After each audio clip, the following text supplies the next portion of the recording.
Yes, sir. Let's pray. God, let me hear anything done for us, Lord. Thank you for being with us, Lord. Thank you for everybody here. Safety, Lord. Be with all those that may still be on their way. Ask a special blessing on the council here, Lord, that you would be with them, Lord.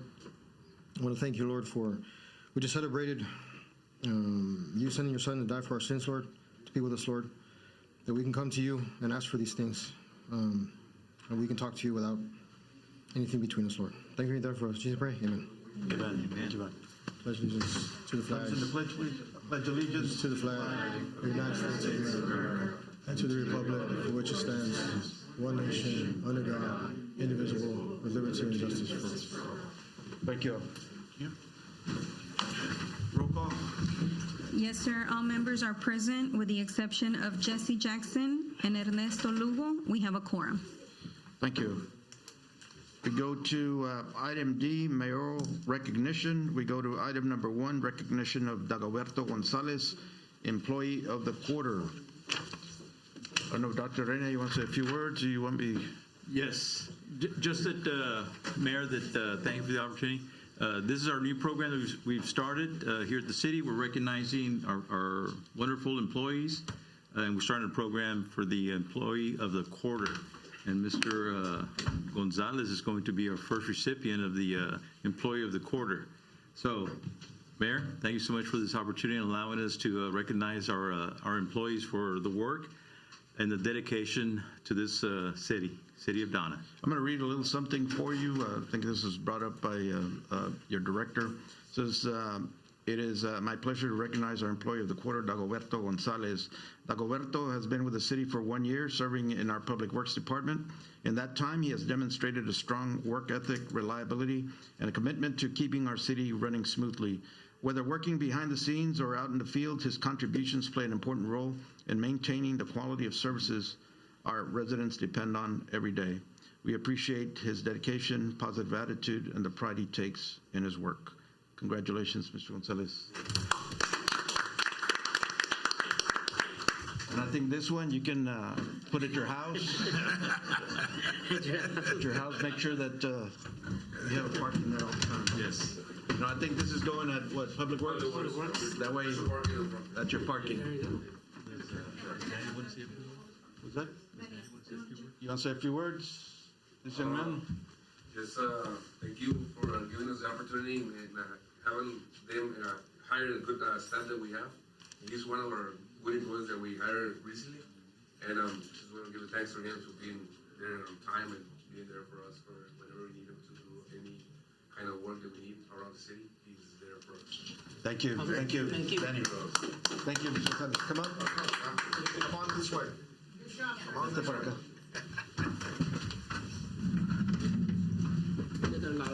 That's good. Hard work. Thank you.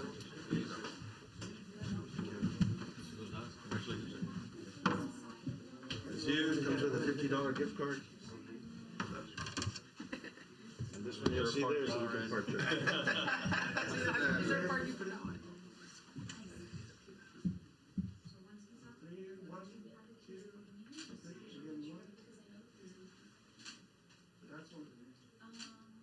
One more time, but can we get down? Hey, I was going to say first Come one. on, man. Come up here. Come on here, Dad. Stand over here. Get over here. Under next to him. Ready? 1, 2, 3.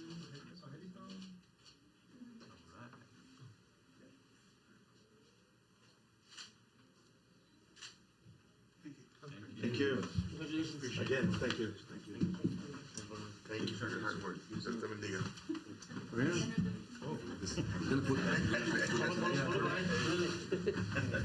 go. Okay.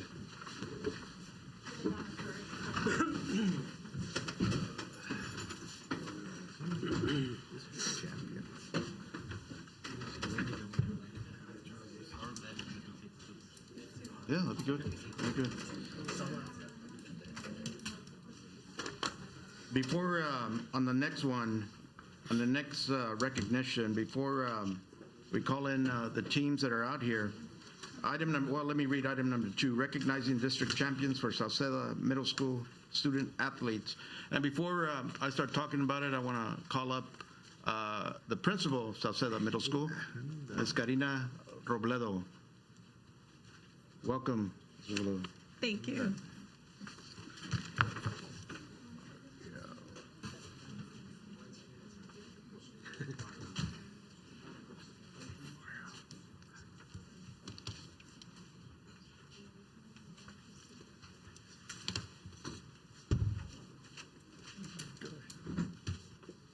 So good evening, and thank you, Mayor Moreno, for the invitation, and Councilman for your support. We'd love and we'd like to introduce our student athletes.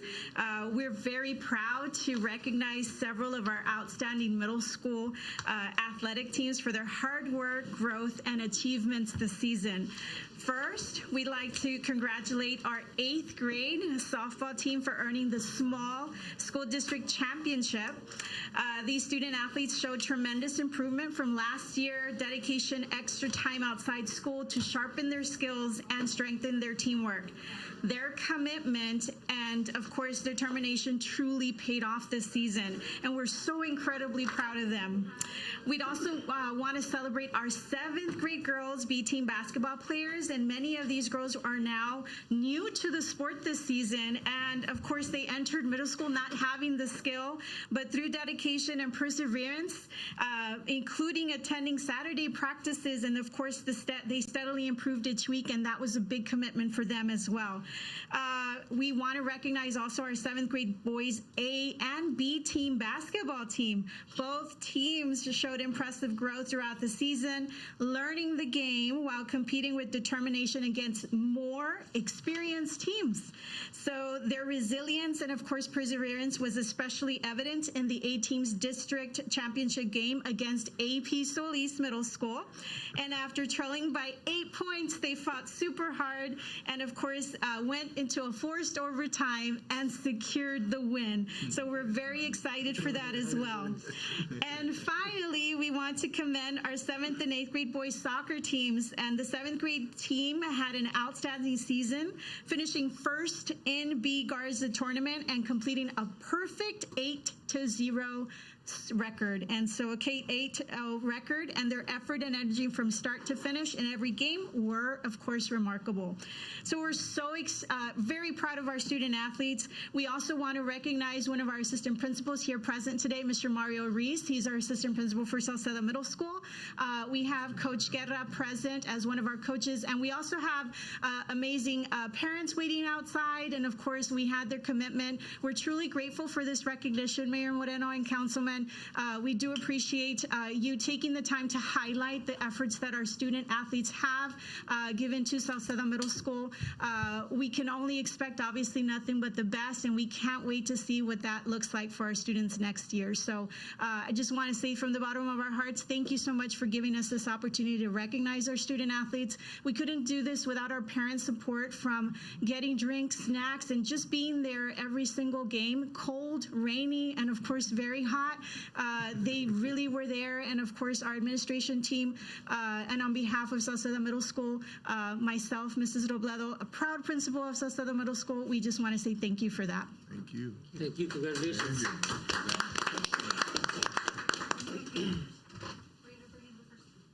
This group. Should we go down there, maybe? Softball? Should we go down there? 8th grade softball? We'll bring them up here. So we have our 8th grade softball students earning, like I said, small district championships. All right. Congratulations, girls. Good job. Good job.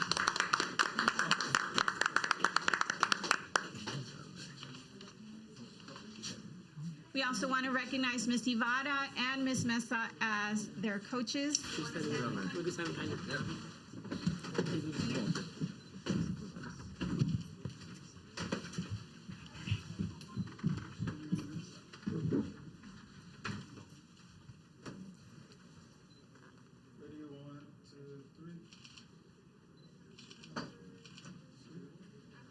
And we can't wait what the future holds. These are students that are going to high school next year. So we only wish them the best of luck at high school. There you go.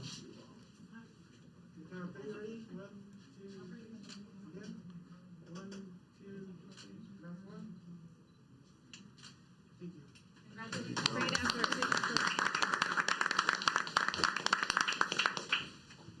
want to take this opportunity, first and foremost, to thank you all for coming over. But also, when I went over and Coach Guerra invited me to go over to Sauceda, it's very hard, very competitive to win a district championship and so forth. But you all not only did it, but they also have five more teams in the campus that did it. So congratulations to you all. I hope you all stay together and move on up to high school. And we'll be having you over here because you'll be winning championships over there at whether it be Donna North. I think y'all are Yes. maybe headed to Donna North. I don't know. Donna High. But no, wherever you're at, believe me, we're proud of you. Your parents are proud of you. One thing I tell athletes also, make sure that you thank your coaches. Because they're out there, they've got a family that they go home to and so forth, but they sacrifice time. And more importantly, to your parents. Your parents, because they sacrifice a lot for y'all. Believe me. Whether taking you to practice, hey, Mom, buy me this, buy me that, this and that. Right now, and I think I told you when I went to go talk to you at Sauceda, I don't know if y'all were there, but don't miss opportunities to tell your parents that you love them. It's a great opportunity because they're very proud of you.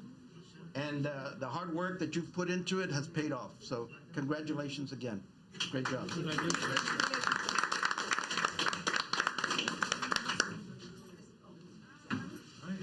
Congratulations, girls. Good job. Keep it up.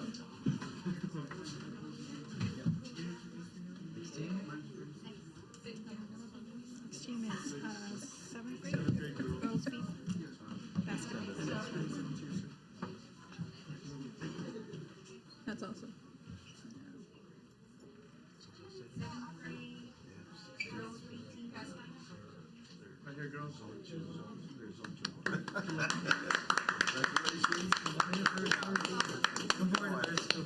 This is basketball team. 7th grade. Good job.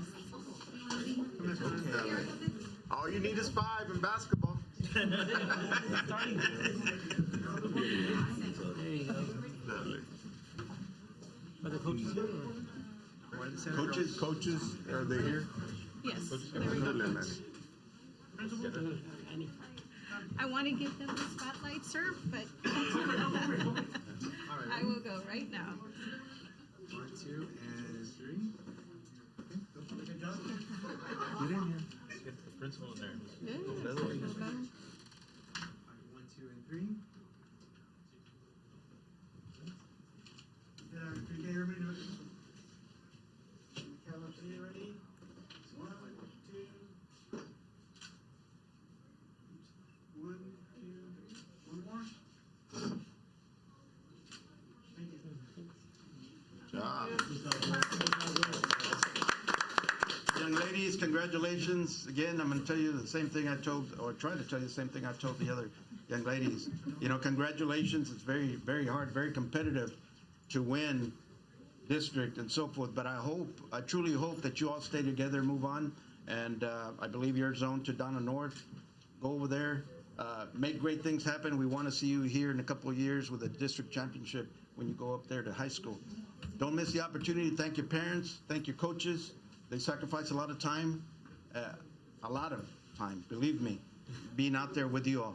But they care about you, and that's why you're here. Thank your principals as well. But thank your parents. Don't miss the opportunity to ever tell your parents that you love them. It's a great opportunity. I think I told you that when I went over there to Sauceda Middle School. Don't miss that opportunity. Tell your parents that you love them because they sacrifice a lot for you all.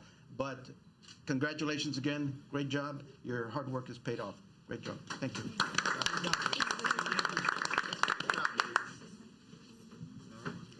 Good job. Keep it up. 7th grade Keep boys it up. AMB. Work hard. Basketball. Patience. Que vaya bien. AMB basketball. Vaya bien. Up here, guys. Here. There you go. Front and center. Good job. 7th grade. 7th grade. You guys, center. You fell in the center. Right there. Center. Oh, yeah, right. Mario. Coach. Over here. I'll take the photo. 7th grade. I know. You went back here and get a little bit closer? So we get dancing? I'll sue them. You guys, we count three. 1, 2. Again, 1, 2, 3. One more. No, Johnson. Ready? Look at this. Parents do. Ready? 1, 2, 3. Let the parents. Can you come in? ¿Quieren tomar el retrato? Muévanse más para acá. Para que tomen fotos.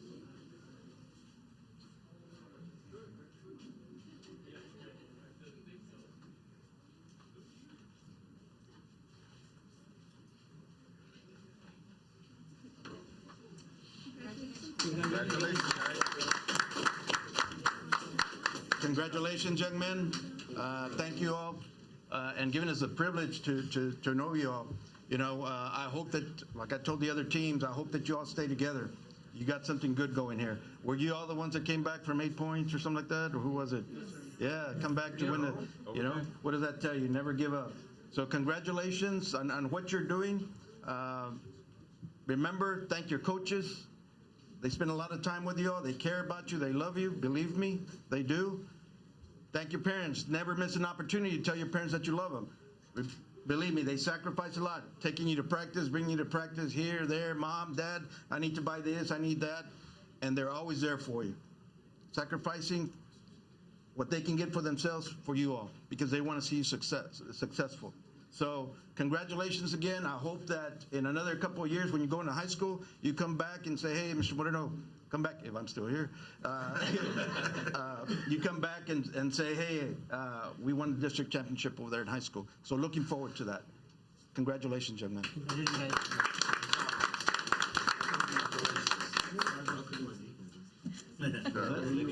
Congratulations, guys. Good job, guys. Keep it up. Keep practicing. Gracias. Thank you. Thank you very much. Gracias. Gracias. This is what BT. Right here. Riley, right there, in the middle. Okay, actually, right there, yeah. I can move her a little bit. A little more. All right. So everybody looking at this camera? You count 3, ready? 1, 2, 3. 1, 2, 3. Again. 1, 2. One more. Jonathan? Ready? 1, 2, 3. Go ahead. Parents?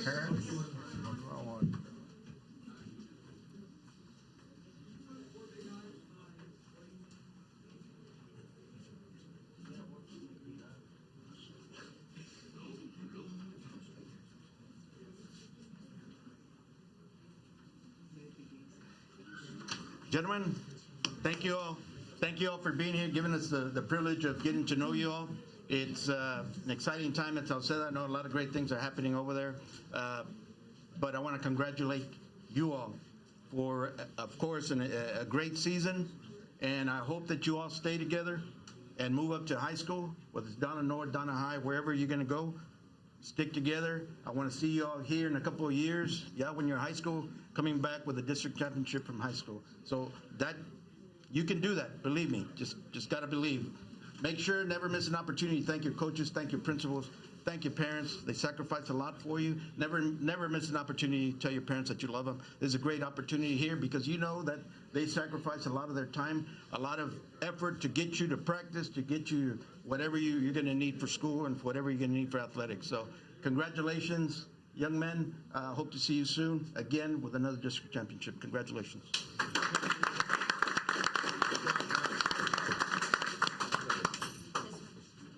Good job. Keep it up. Keep practicing. Playing. Good job. Makes me think of my son. You know, when I see the girls, it makes me think about. Thank you very very much. Is soccer? Oh, yes. 7th grade. Seeing you. Soccer team. Maybe a little bit.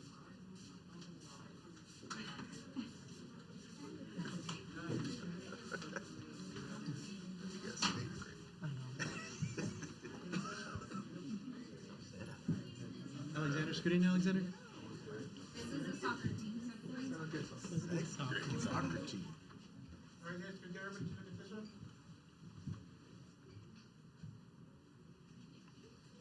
We count three, ready? 1, 2, 3. One more. 1, 2, 3. Last one. 1, 2, 3. Stay, Johnson. Count. Ready? 1, 2, 3. Parents? Parents? Hold on, get him in there. Get him in there. Start again. Start again. Start again. Two rows? Yeah, you might need that way. Scoot over. Look, your guys are coming out. Okay, get you guys. You want to do 2 rows, Adrian? And guys, you guys can turn in because. There you go. Turn to each other. All right, guys. Adrian. Ready, guys? Everybody, the count of 3. Look at this one. 1, 2, 3. Again, 1, 2, 3. One more. 1, 2, 3. And last one. On 3. Ready? Put your hand up, Bill. Thank you. 1, 2, 3. Stay. Now, take the pictures. Ready? Looking at this camera. 1, 2, 3. Now, stay. Parents, they're going to take the pictures. All right, parents, come on up.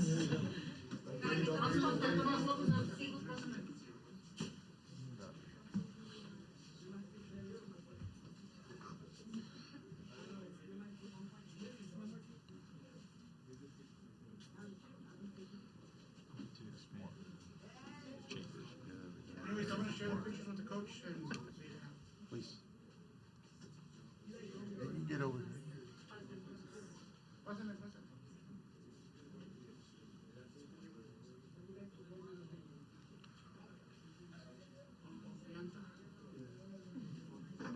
You want to film para acá, señor? Acá. Oh, okay, Con pásale. confianza, para que no te mandes foto. Ahí también. Okay. You good? Gentlemen, thank you all for the privilege of coming over, getting to know you all here. Hopefully it's not the last time that you're here. A lot of great things are happening. I know you all went, I think 8-0. Was it 8-0? Were you all perfect? Yes. I didn't know. Good job. Stay together. I hope you stay together. Awesome. Continue going to the high school. Once you get to high school and so forth, we want to see you here in a couple of years with a district championship when you're in high school. So congratulations. Like I told the other teams, don't miss an opportunity to thank your coaches, thank your principals. They love you. Believe me. They spend a lot of time with you all and so forth. And one more important thing, don't forget to tell your parents. Never miss an opportunity to tell your parents that you love them. They sacrifice a lot of time, a lot of effort, money, everything to get you to practice back and here and there and so forth. Believe me, it takes a lot. But they're here, they love you. Don't miss that opportunity. Right now is a great opportunity to tell your parents that you love them because they do a lot for you. So congratulations again. Thank you for the honor of having you here in the City Council chambers. Congratulations, gentlemen.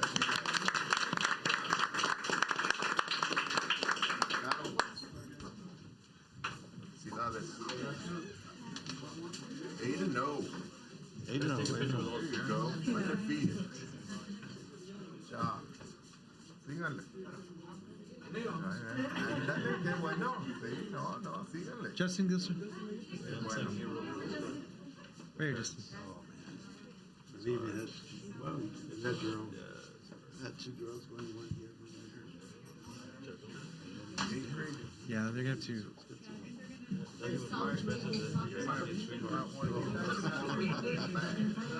Back to back. Wow. You know what? Put the tall guys in the back and the short guys, if you guys can take a knee. Take one knee, like 4, 4, 4. I remember we used to say that y todos estaban así. Everybody wanted to walk on.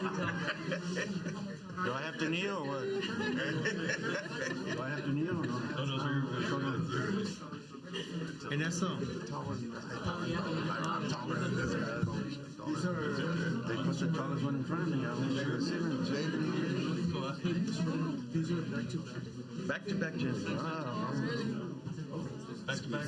Are these 8th grade? Soccer? Okay, guys, everybody look over here at this camera, the count of 3.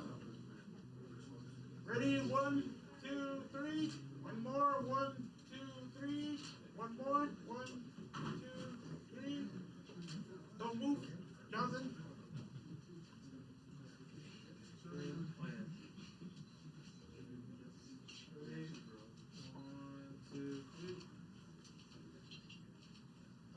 Ahora sí, los parents, ¿quieren tomar las fotos fáciles?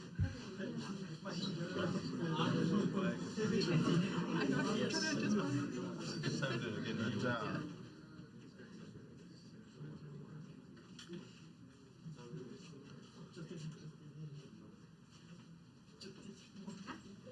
Anybody else? Good? Good. All right, turn around. Gentlemen, back-to-back champions. That takes a lot. Believe me. To do it once is hard enough. The competition is tough out there. Believe me, even in 7th grade and 8th grade. And now to do it again in 8th grade, that is awesome. We hope to see you here again in a couple of years when you're in high school over there. All of you going down to North? Yeah, man. Over there, I know the history. I used to work at Donna North, and man, you've got an amazing coach. Those soccer teams are always in the playoffs, going deep into the playoffs and so forth. Believe me, y'all can be the first as far as a state title. I know it happened in Hidalgo a couple of years back, maybe 2 or 3 years ago, that they won the state in soccer. Believe me, that's attainable for y'all if you all stay together. Just like I told the other team, stick together, stay together. First and foremost, of course, take care of your studies, and then concentrate on athletics and so forth. Never miss an opportunity. Thank your principals, thank your coaches. They spend a lot of time with you all. Believe me, they love you. Whether you want to hear that or not, believe me, they love you. They love you. And before I let you go, one other set of people that you need to thank each and every day are your parents, because they sacrifice a lot of time, a lot of money, a lot of effort to get you to practice here and there and so forth, and buy you this and buy you that. Believe me, never miss an opportunity to tell your parents that you love them. Right now is a great opportunity. Get in the car, tell your mom, tell your dad you love them. Thank you for what they do for you each and every day. But again, congratulations on this great feat that you all had here. I hope and wish you plenty years of success. Right?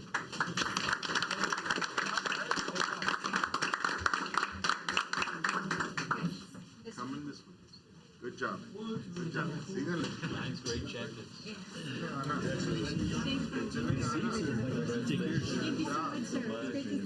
Could you all stand over real quick? Good job, Coach. Your seat. Are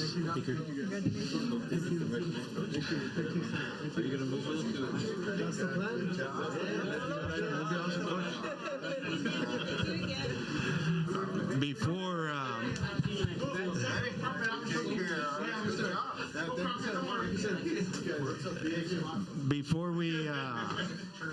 Before we let you go, before we finish with this recognition, I truly want to recognize the people that came here from Salceda Middle School, because things like this don't happen by coincidence. You know, it starts at the very top. These two young people right here were my colleagues when I used to work at in the district. Ms. Robledo, Mr. Ruiz, I know where your heart is, and it's always with the kids, and bringing out that extra that they need, not only in academics, but also now in athletics. I mean, this is amazing. I think I said it before, one district championship in a middle school is hard enough. When you have 6, man, that is amazing. Coach, thank you for the opportunity of meeting your players and meeting you. I know you're doing an amazing job. It shows. The data doesn't lie, and statistics don't lie. So congratulations, Coach. I hope you do move up with with these young men and young ladies. Oh, she wasn't supposed to know, but yeah, no. Wherever you're at, Coach, I know you're going to do the best with whatever kids in front of you. So congratulations to all of you. Thank you all for all you all do. Thank you. Thank you.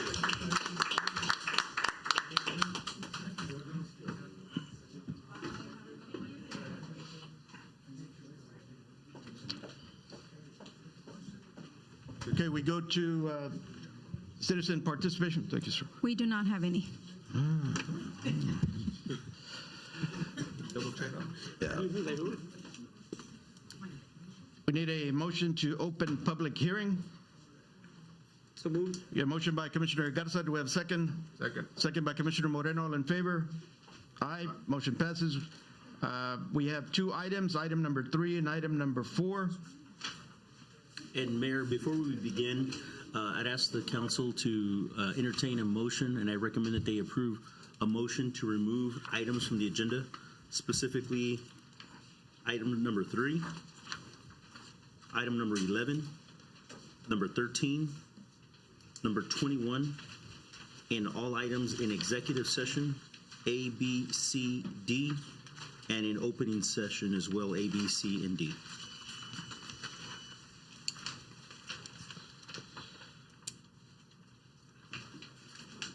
We have a recommendation to remove items from the agenda. I need a motion. So moved. We had a motion by Commissioner Moreno. Do we have a second? Second. Second by Commissioner Garza. All in favor? Aye. Motion passes. We go to, well, we'll still, do I need to open public? Yes, for item number 4. For 4. I'll open public hearing at this time for item number 4. Conditional use permit for J&M Family Legacy LLC BDA La Curva Bar for an on-premise alcohol consumption in late night hours. Business is located at 563 West Hooks Avenue. Make the motion to open public hearing. We have a motion by Commissioner Garza. Do we have a second? Second. Second by Commissioner Moreno. All in favor? Aye. We are now in open in public hearing. Do we have anybody from the audience?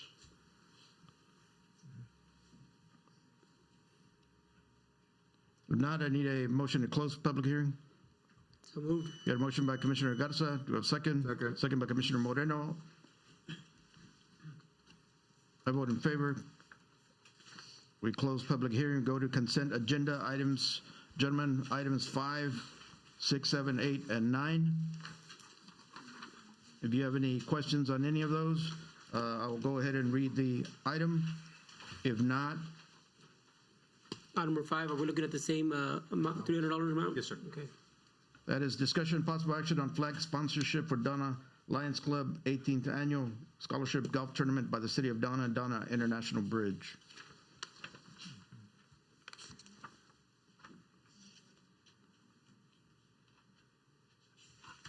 If no other questions, I need a motion. So moved. Motion to approve consent agenda. Got a motion to approve consent agenda by Commissioner Garza. Do we have a second? Second. Second by Commissioner Moreno. I vote in favor. Motion passes.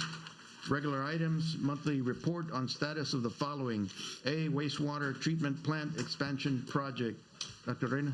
Yes, as part of our monthly reports, we'd like to continue providing the city council and the public information regarding the different projects that are ongoing at the city level. With us for the first item is the wastewater treatment plant expansion project. With us we have our engineer, Javier Hinojosa, and also assisting him is Javier Ramirez. Welcome, gentlemen. Thank you for being here.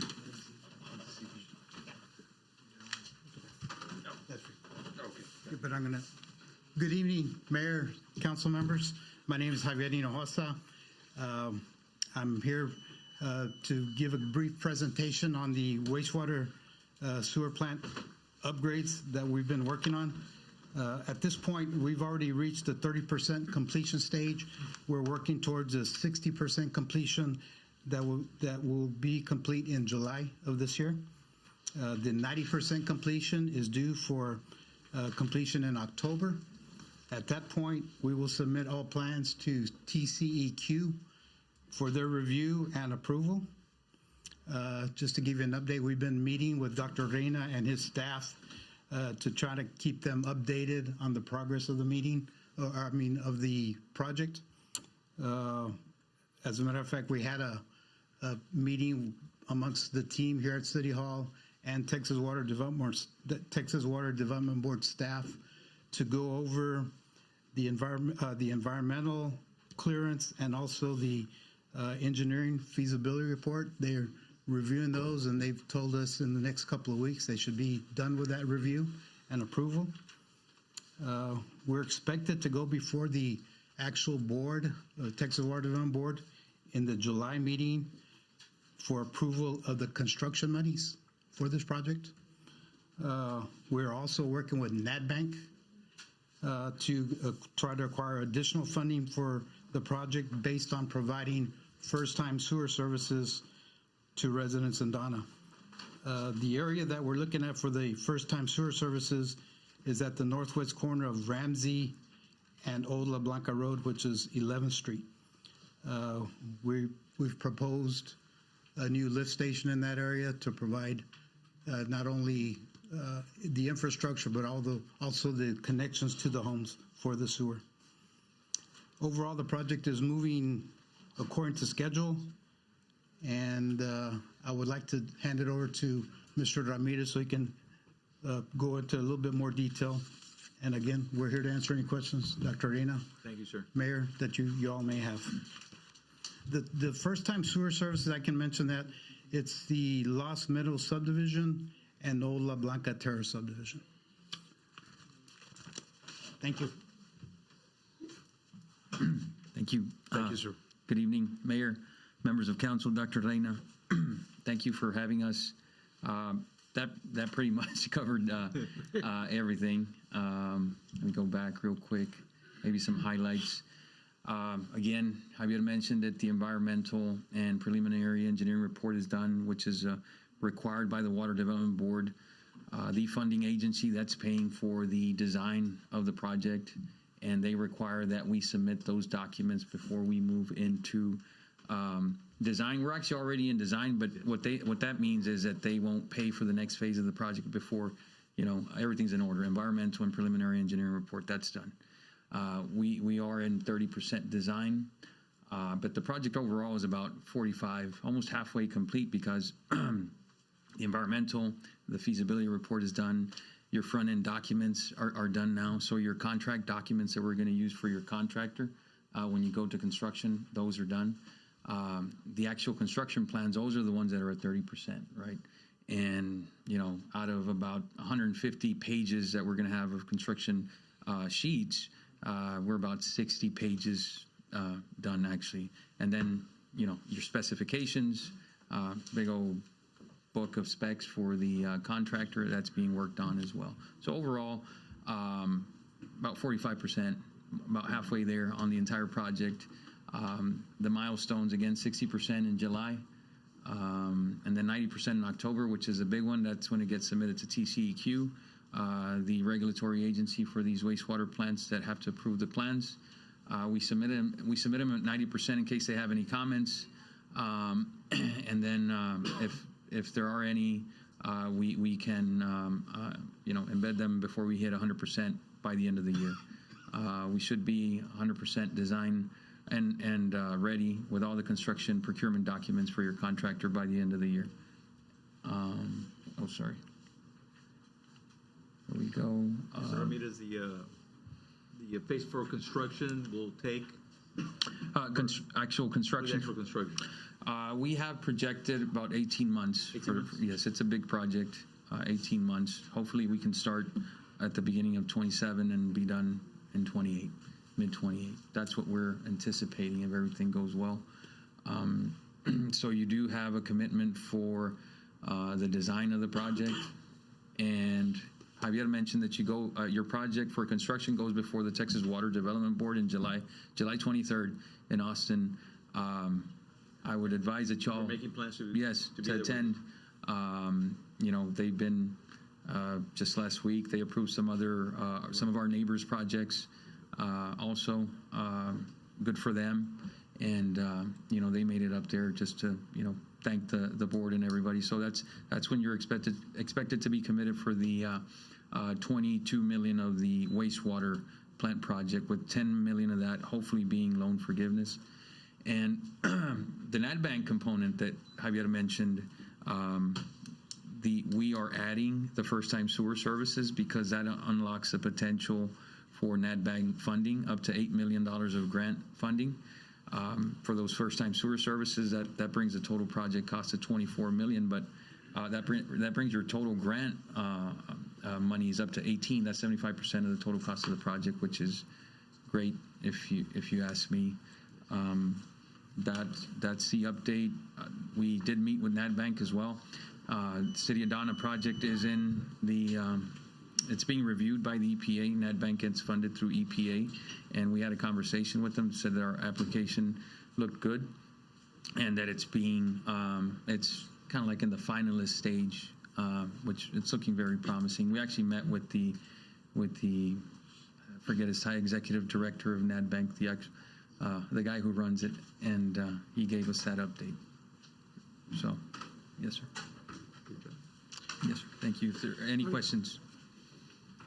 Mr. Ramirez and Mr. Hinojosa, thank you from the onset. I know this has been going on, this project's been going on, talked about for quite a long time, but you all have done an amazing job. I want to commend you for what you're doing for the city of Donna. You all are amazing. Appreciate that. Thank you. We appreciate it. Thank you. Thank you for the confidence. Thank you. Mr. Ramirez will be staying. Yes, I will. Mr. Hinojosa is welcome to stay. We have item B, Memorial Sports Complex. Dr. Reyna. Yes, Mayor. Let's continue with the regular monthly reports. I'd like to keep the commissioners and mayor informed of all the projects that are ongoing, and of course our community. So with us we have Rico to provide us an update on the Memorial Sports Complex, and I believe we also have the architect, Mr. Charlie. Yes. Good evening. Dr. Reyna, thank you. Mayor, council members, I'm here to do a presentation on Donna Sports Memorial Complex Phase 1 as of April 7th, 2026. Phase 1 consists of 4 baseball fields, concession stand, restrooms, sidewalks, a 1-mile hike and bike trail, and parking lot. Current status as of today, there are 155 working days. All rough and semi-final grading is complete. Backstops of all 4 are complete. Electrical panels installed along perimeter of north fields. Fencing for field 3 and 4 are done with dugout structures. All 4 are complete. Fencing posts on field 1 and 2 are being worked on. AEP has installed electrical poles on the southwest side of the park. Light poles are scheduled to be installed week of April 13th, 2026. That is a footage picture that we took as of yesterday that we were out there. As you can see, the flag poles, that's for the netting. Sorry, flag poles. The netting poles for the backstops are installed. Here's an overview. And Mike, that's not the updated one. There's Yeah. one that's more updated. That's, yes, yes, a little further.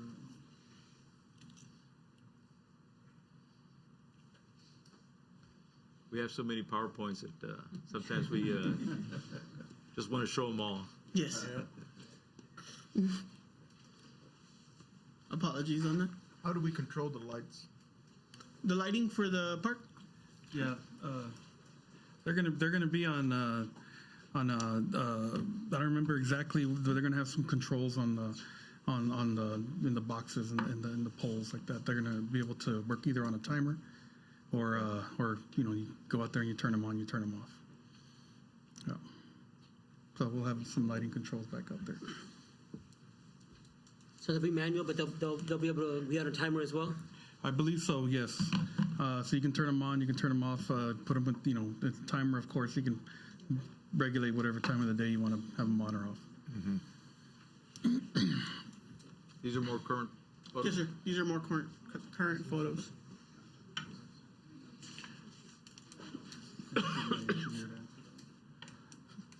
So on this last slide right here, everything that is in orange is what the City of Donna Public Works is working on, which is your 1 mile hike and bike trail, your parking lot A, B, and C. Black, which is right here where the laser's at, the pointer. It is 4 baseball fields / softball fields at $225 per field, concession stands and restrooms, which is the center. And then you have your cement sidewalks inside the sports complex.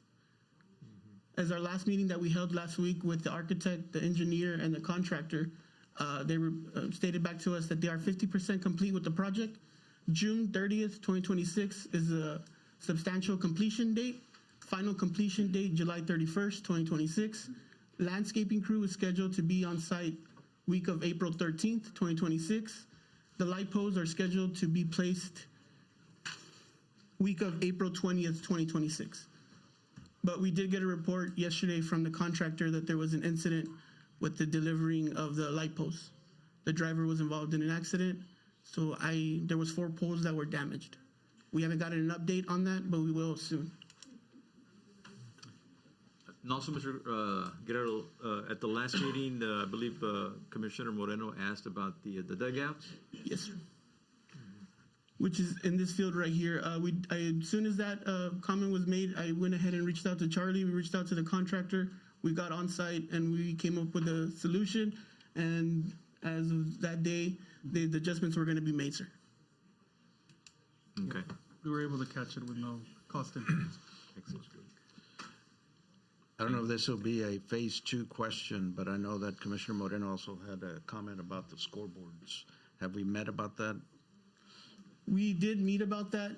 That is more than likely will be for a phase 2 project. And of course, we will be speaking with Dr. Reina. We're working on a package for donations with EDC sponsorships. Okay, besides that, our, I guess, phase 2 type deal, I'd like to sit down and see what we have as phase 2, because I got, at the beginning was one thing, and now I'm seeing something else, and I think we need to really look at that. Yes, I don't think we've started on anything like that, right? For phase 2? Or? No. Okay, I'd like to see what we could do to try to do some things there. Yes, sir. We will be announcing a presentation for phase 2 with the Congressman's Gonzalez's office. Okay, great. We'll be providing that information. It will be at the facility. Okay. So we will get you more information on that date as well. Good deal. Any other questions? Thank you. Thank you, Charlie. Thank you. Thank you, Charlie. Thank you. We go to item C, Boyce Memorial Park. Dr. Reina? Yes, we're pleased to announce that the staff has made quite a few upgrades to Boyce Memorial Park for our children that participate in the Little League and the Pony League. So I've been working really close with the director to make sure that that park is ready and that it is safe and that we have facilities, updated facilities out there for our children. So, Mr. Guerrero? Thank you, Dr. Reina. Park staff conducted an inspection on all bolts and screws of each light bracket. We replaced all bolts and screws from the light bracket and added galvanized bolts, tightened all light fixtures, adjusted all screws on light fixtures. S2S Engineering did an inspection on the poles at Boyce Park. Poles are in good condition. Date of inspection was February the 25th, 2026. The Boys and Girls restroom received an upgrade from new sink fixtures to toilets, painted restrooms and concession stand floors, repaired 2 shades, canopies on the south side fields, a new bracket, and 3 new lights were installed on the north field, which are those right there. Field upgrades. A total of 41 yards of athletic conditioner red dirt was added to both fields. We removed the lip around infield diamond, added fertilizer and outfield to infield grass, added new rope to flagpoles on south field and north field, added new fence safeguard to both baseball fields, cut cinder block on all dugouts for more airflow, which we had opened up the airflow. There was a concern, parents from last year, that it was not enough airflow and it was a little hot, so we went ahead and opened up there. As you can see, the lip that was existing there, we went ahead and removed it. The new safeguard on both fields we added. And then that's the gentleman down there working on that conditioner dirt.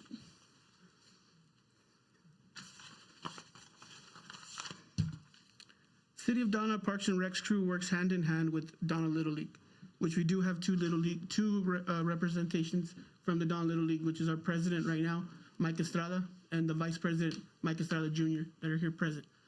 Parks crew maintain the facility for preparing fields for Little League games. Little League has been serving the community of Donna since 1960. April 6, 2026 is the start date, which that got pushed back due to the weather. So now we're looking to push back that till the next week. And the ending date as of right now is May 14th. A total of 66 years of service Little League has provided to the community. Little League is scheduled to have a total of 90 games this season. They have a total of 18 teams registered with the non-Little League. They have a total of 244 kids signed up this year. Good. Mike, if you want to say anything on behalf of the Little League? No, just I'd like to thank Parks and Rec, Rico. I mean, really going out there, the employees really, put in effort, and to y'all for supporting us. And like I said, we're here for the children. Thanks for thanks for all your city support and for all the improvements. Which I mean, they're great, they're awesome, and just a great service you also playing to us. Like I said, we're here for the kids. Y'all have any questions of us? We're here to answer whatever y'all want to ask us. Well, if you ever have any concerns, address it with him, and he'll bring it to us, and then we'll go from there. We have a direct line there. Yeah, that's good. We need to have that. We need to have that because it's our children that we're out there trying to make sure we take care of from fields like cutting the lip. Yeah, bad bounce, it'll hurt them. So we got to be able to communicate with each other, and that's good, Rico. That's good communication. Some of the residents do have concerns, especially when we have foul balls going back and the parking, but it's kind of hard to address. Yes. We're addressing the parking area as far as maybe putting cones so that people just park on one side and it's better access.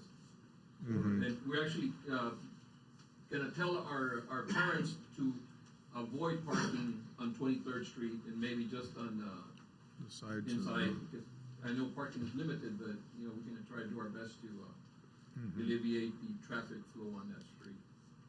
Yeah, that's kind of hard there. It's always has been. And then we added that second part because it was only one, and it's always been I know going over there.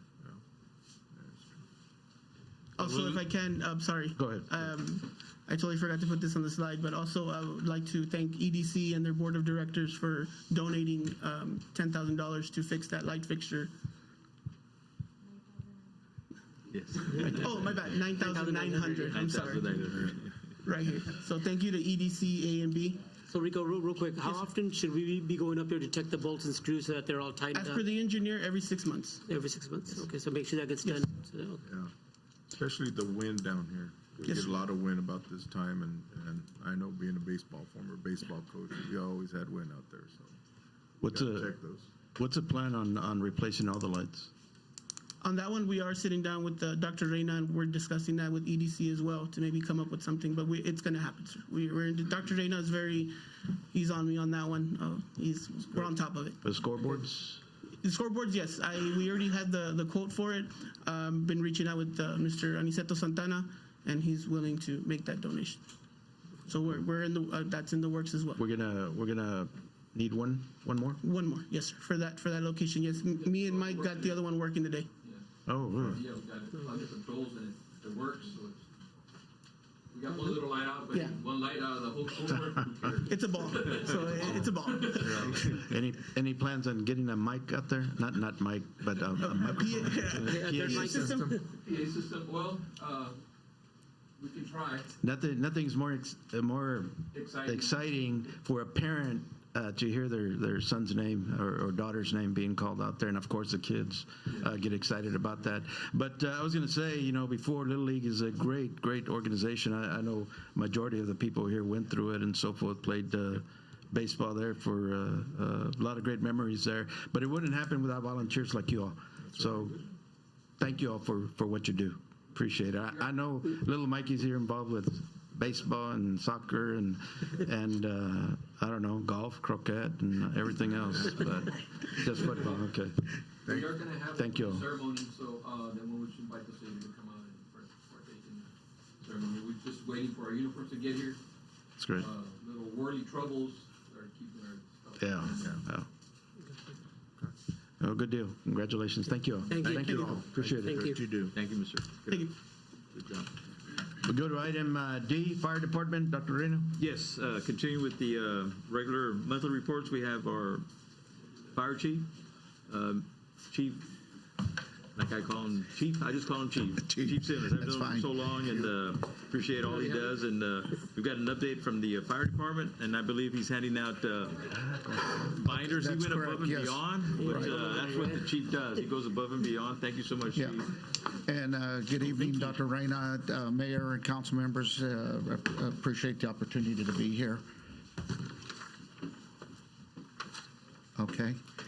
I also have with me, well, I just wanted to say it's a pleasure to be here this evening, give you a quick update. I have quite a bit of information, so I'll try to go through it kind of quickly. Dr. Reyna only gave me 5 minutes. Which one? Huh? Where's that timer, sir? We might extend it there, sir.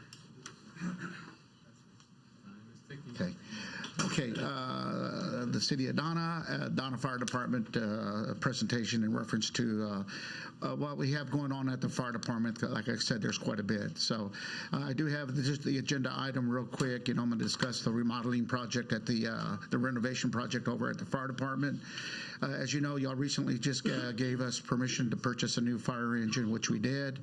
And I'm going to give you also information in reference to our fire comm that we've been working on, and we're trying to get that transitioning done. That's in progress also. And then you have a monthly report. And then at the end, I'll give any questions. Please feel free to ask. And then, I'm getting used to this, guys. Okay. Can you do it? Okay, thank you. If you go to your packet, if you look at the renovation station, these are just some, let me call Mr. Garcia, if you want to come up. Mr. Garcia is from CG 5-3? Yep, Five, I'm sorry. We've been, he came up with the drawings on what we want to try to do at the station.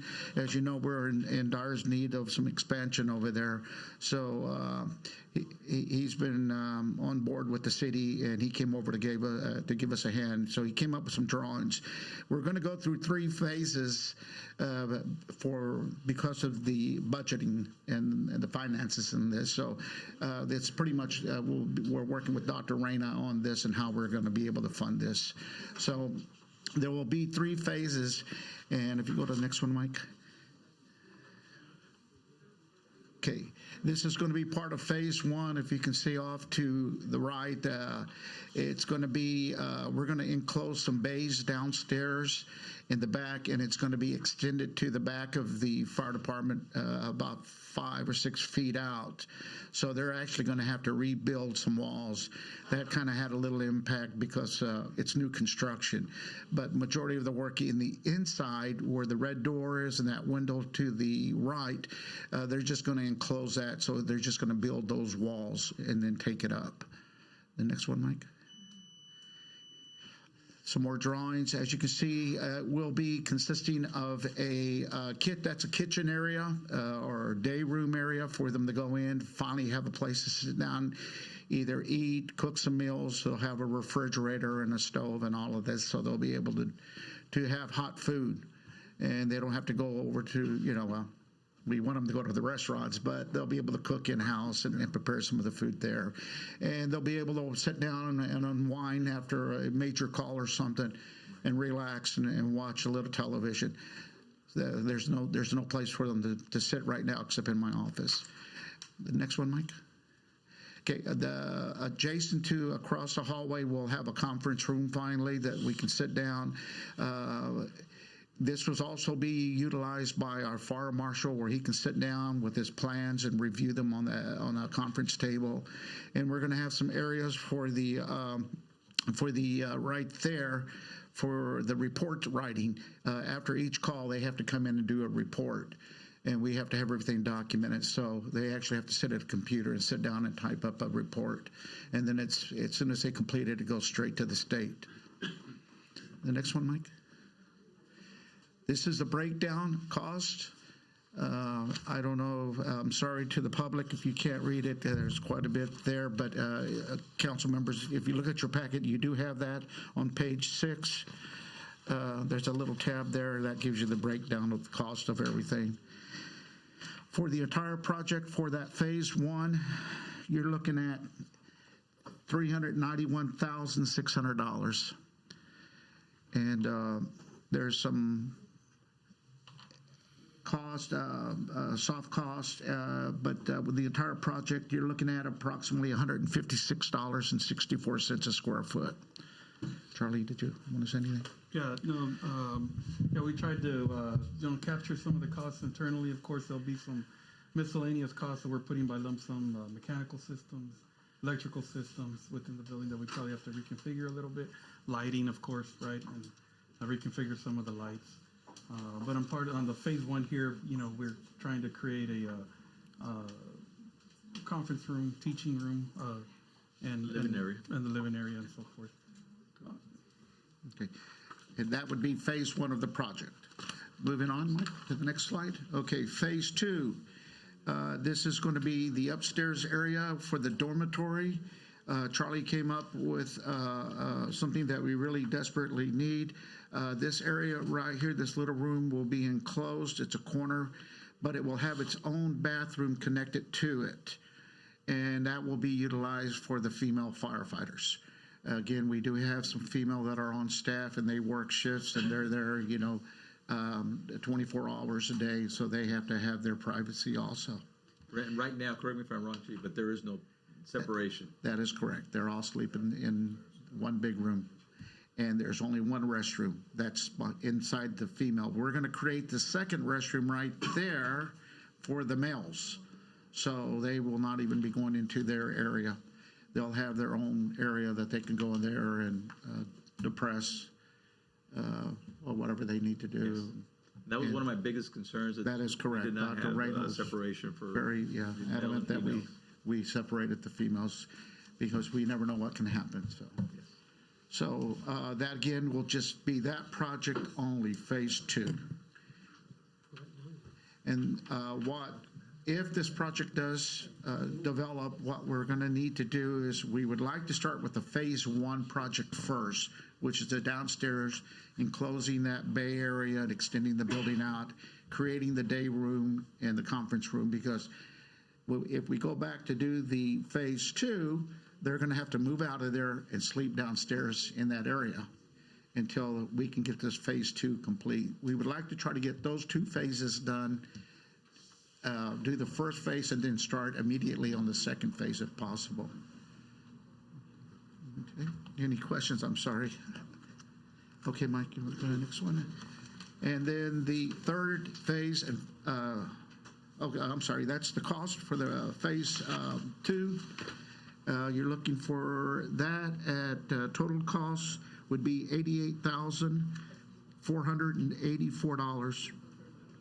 You're looking at $88.45 a square foot. Again, I think he's going to have to put some electrical in, and I don't know about plumbing and some other items. And I will say I'm trying to capture the next 2 quarters of costs. So I'm trying to be a little more conservative with my cost and budgeting for you guys to be able to plan when this project may kick off. Yes. Okay. Any questions? Okay. Again, Mike? Okay, and the final phase would be the final 3 phase, and this will be the downstairs administrative area. This will be housing, this will be housing our administrative assistant, Lily, at her office. Joey will also have, the assistant chief will have an office. and then, of course, my office also. We'll also add a waiting area, which we do not have currently, for people that come in because they're asking for reports. So we can be able to have them sit there and wait. The secretary will be over here, or the administrative assistant will be over here.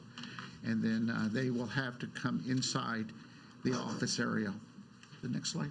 Will the fire marshal have an office? Yes, we're going to discuss that in just a minute. Okay. This is just some drawings. This is, go back, Mike, for a minute, please. I'm sorry. Okay. The fire marshal's office, I believe, will be right there. And then that little dark area is going to be an evidence room, because he does have to seal evidence when we have fires that are suspicious. He does collect evidence to send it off to the state or to the lab to be checked. Yeah. Oh, thank you, Mike. That's good. So he will have an office also. Okay. And the assistant as well? Yes, the assistant does have an office, which will be right in there, right there. That's the administrative assistant, the assistant, and then my office. And then this is the day room and the conference room and all that. Oh, that's the existing bay in the back. Yes, that's right. Yeah, oh, that's right. That's currently going to just stay. That's in the existing room. That's where we have the washer for they have to wash the bed sheets and pillowcases and storage room and all that gear we have. Okay, continue on, Mike. Let's see what we got. Okay, for the cost of that phase, as you can see, you want to zoom on that a little bit, Mike? Yeah, if you can. Yes, page 12. I'm sorry, I apologize to you. So for the phase 3, we're looking at $179,968. You're looking at $89.98 a square foot. But for all 3 phases combined, with total cost will be $660,000. I can't see. It's $16. Más o menos is what the entire project would cost for the renovation. And again, commissioners, I emphasize that the station has never been remodeled. For some of y'all that have come by and visited the station, there's no privacy. There's no place for some of these fire personnel to go and just relax, because you're always in contact with somebody. And you got to remember, they're answering quite a few calls, and they sometimes need some space just to unwind. So I think that at least if we can get the first phase and the second phase done, that would be beneficial to them. But myself, I have no privacy. They currently sit in my office because that's where the recliners are for them. And they can, but I'm doing my work and answering my calls and on the phone, and Lily's coming in bringing me papers and all that. So it's just a real cramp. The bathrooms are in bad condition. Dr. Reyna had the opportunity, and the assistant city manager, Marisol, have come by. And I think a couple of you have come by and taken a look. The mayor, I know, has come by and seen it also.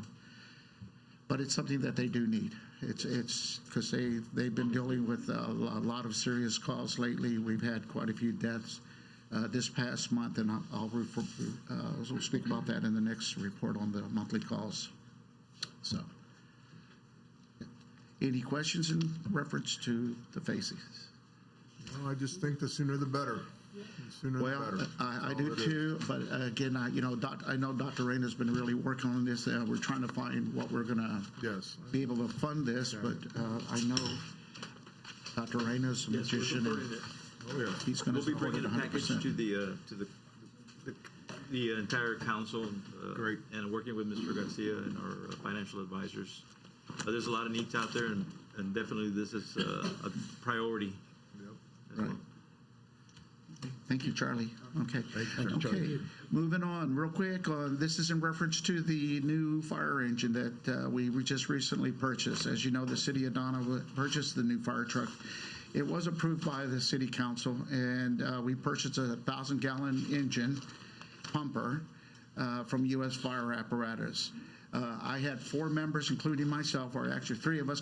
We traveled to Holden, Louisiana on March the 9th through the 11th. We had to do what we called the pre-construct. Because as soon as y'all had approved it, we were ready working on it, hit the ground running.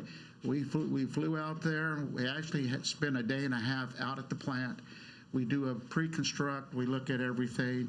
We add the equipment. We make modifications to the truck. Everything to the little detail. You want to identify who's in the picture? Oh, yeah, okay. I took Eloy Salazar, one of my lieutenants, Jacob Godinez, yes, another lieutenant, and this is one of our younger firefighters. He's paid guy, personnel, Matthew Martinez, and then myself. This is the chassis that they're going to build our truck on. And what we're pointing out, it already says sold, and it already has City of Donna on it. So they were already knowing what we were looking at. This is I believe it's a Spartan cab chassis, which these trucks are built on. But that's just the cab itself and the drivetrain. Everything on the back is built custom. So we designed our compartments the way we wanted it, how we can pull off equipment, tools, everything down to an axe. Everything is placed. The couplings, everything. It's a custom built. It's a custom built truck. In the packet, you have the information for the financing. As you know, we sat down with Mr. Garcia from Finance Department and Dr. Reyna and Maricela when we've been having our meetings. And of course, y'all proved that we had $1,143,783. And we stayed right to the penny, and we got everything we wanted. Basically, this was a turnkey for us, even though it's a custom. So when the City of Donna receives it, all we're going to have to do is put water and fuel in it, and it's ready to go into service. So we ordered it with every piece of equipment that we needed, from rescue tools to additional hoses, couplings, axes, SCBAs, spare bottles. Everything's coming with it. If we went out and bought the truck first and then came back and then had to put the equipment on it, I mean, you're looking at probably a double amount of what it would cost right now. So we're very happy. It's going to be a wonderful truck. It's going to service our community that we desperately need. ETA? Oh, I'm sorry, excuse me. Yeah, we're looking at either late, I'll go back. They say that it's going to probably be late July, late July or early or mid-August. Okay. Now, this will not have an impact on our fiscal year budget because our first payment will not come due until October of 2027, which 2027, 28 year. So we won't have to, it gives us time to start preparing for that, so we won't have to worry about it for a while. I think this is a good program for the city to start looking at. We can probably do something like that for all our vehicles, not just the fire department, but public works, everybody. I think that's the best way because, these trucks that everyone drives, speaking from Danny and from the water department, utilities, we put a lot of miles in these trucks and they take a lot of abuse. We can keep them 3 or 4 years and then turn them over and get new vehicles. And I think that's a good deal. So this one will be 10 years? 10 to 15 years. 10 to 15 years. Yes. Life expectancy of a fire truck is 20 years. Mm-hmm. And then it has to be recertified. When was the last one we bought? Joe, you remember? Well, the last newest one was going to be the ladder. Well, the ladder truck, yeah. That's going to be at 6 years. That's at 6 years. An years. actual engine pumper for fire suppression and rescue. 2014? It's already did its life expectancy as per the state. So every 10 years, you got to start looking at another apparatus for your frontline vehicles, which are going to be your first responding vehicles. And then you can use your ones that are older with modifications, as Chief said. They get that certification for the modifications, but they got to be a reserve. They can't be the front line. They can't be the front line. Right. So they got to be basically backups. So So when that front line goes down, we have that backup to go. And this is all insurance purposes and stuff like that. During a major fire, when we have fatalities or injuries and stuff like that, they come back and check The check that ratings. stuff and Right. they get on us. Yeah, and again, I apologize, I didn't mention Joey Garcia, my assistant chief here. He helps me quite a bit on a lot of these things. Yeah, also remember, this new fire truck that we will be receiving will have an impact on our ISO rating. So that's going to be beneficial to the city and to the taxpayers in our community who have fire insurance. And that's what we want. We went from a 6 to a 4, which we are currently at. And I'm sure this is probably going to make another impact on our ISO rating. We're starting on the next audit, maybe, hopefully for a 3, if we can get it through, but it's very hard. House insurance go down. Yes, sir. Business insurance, people want to come in, they see that rating is lower, and we start looking at traffic. Right, that's good. That's good. Okay. Any questions anymore? Ready? Next one. Oh, we're there. I'm sorry. Okay, the next item that we were going to discuss was the communication center. City Council did approve it some time back. We did the interlocal. Our Mayor Moreno signed off on it. We had sent it back over to FAR. We were going to go with the FAR Fire Communication Center. We call it FireCom in our language. At that time, we had the director for that program, but unfortunately, there was a change in the administration. So I don't know what happened, but the new gentleman that now has taken over, Danny Ramirez from the city of FAR. He is also, he built this center, actually. He is the person that built this original center, so he knows the ins and outs of it already. But Danny is currently in charge of their EMS service for FAR, for the city of FAR. So Danny sent me a letter. As you can see, it's attached in there. And I wanted to bring Danny up, and you would like to say something? Yep, let me. Good evening, Mayor Commissioners. Dan Ramirez, City of FAR, for the record. I'm the interim Public Safety Communications Director. So yeah, I was in communication with the chief, just to let him know there was a transition. Mr. Ennis retired, and so I stepped in interim. We're going to continue the process, so the goal is to go live on April 30th. The ILA was not taken to our city commission, so it's in the agenda to go to city commission on April 20th. We're already starting the process of getting all the information into our CAD system so that it's a seamless transition. We're excited about it. Our telecommunications officers, we dispatch currently for the city of FAR and the city of San Manuel Fire Department as well. So it's a good system. We're excited about it, and I think regionalization is important, especially when there's a big event. We can all communicate. So, yeah, we're looking forward to it. And I'm here if you have any questions. I appreciate it. Thank you. Great. Thank you. Thank you. Thank you, Danny. Just appreciate you. Okay. Okay, any questions? If not, okay. Now I'm going to move over to the last item, which is our monthly, year-to-date monthly fire call report. We want to go to the next page. I apologize to the general public because there's a lot of data and information that I have. And then there's some pages that I did not submit on this because they're only for council.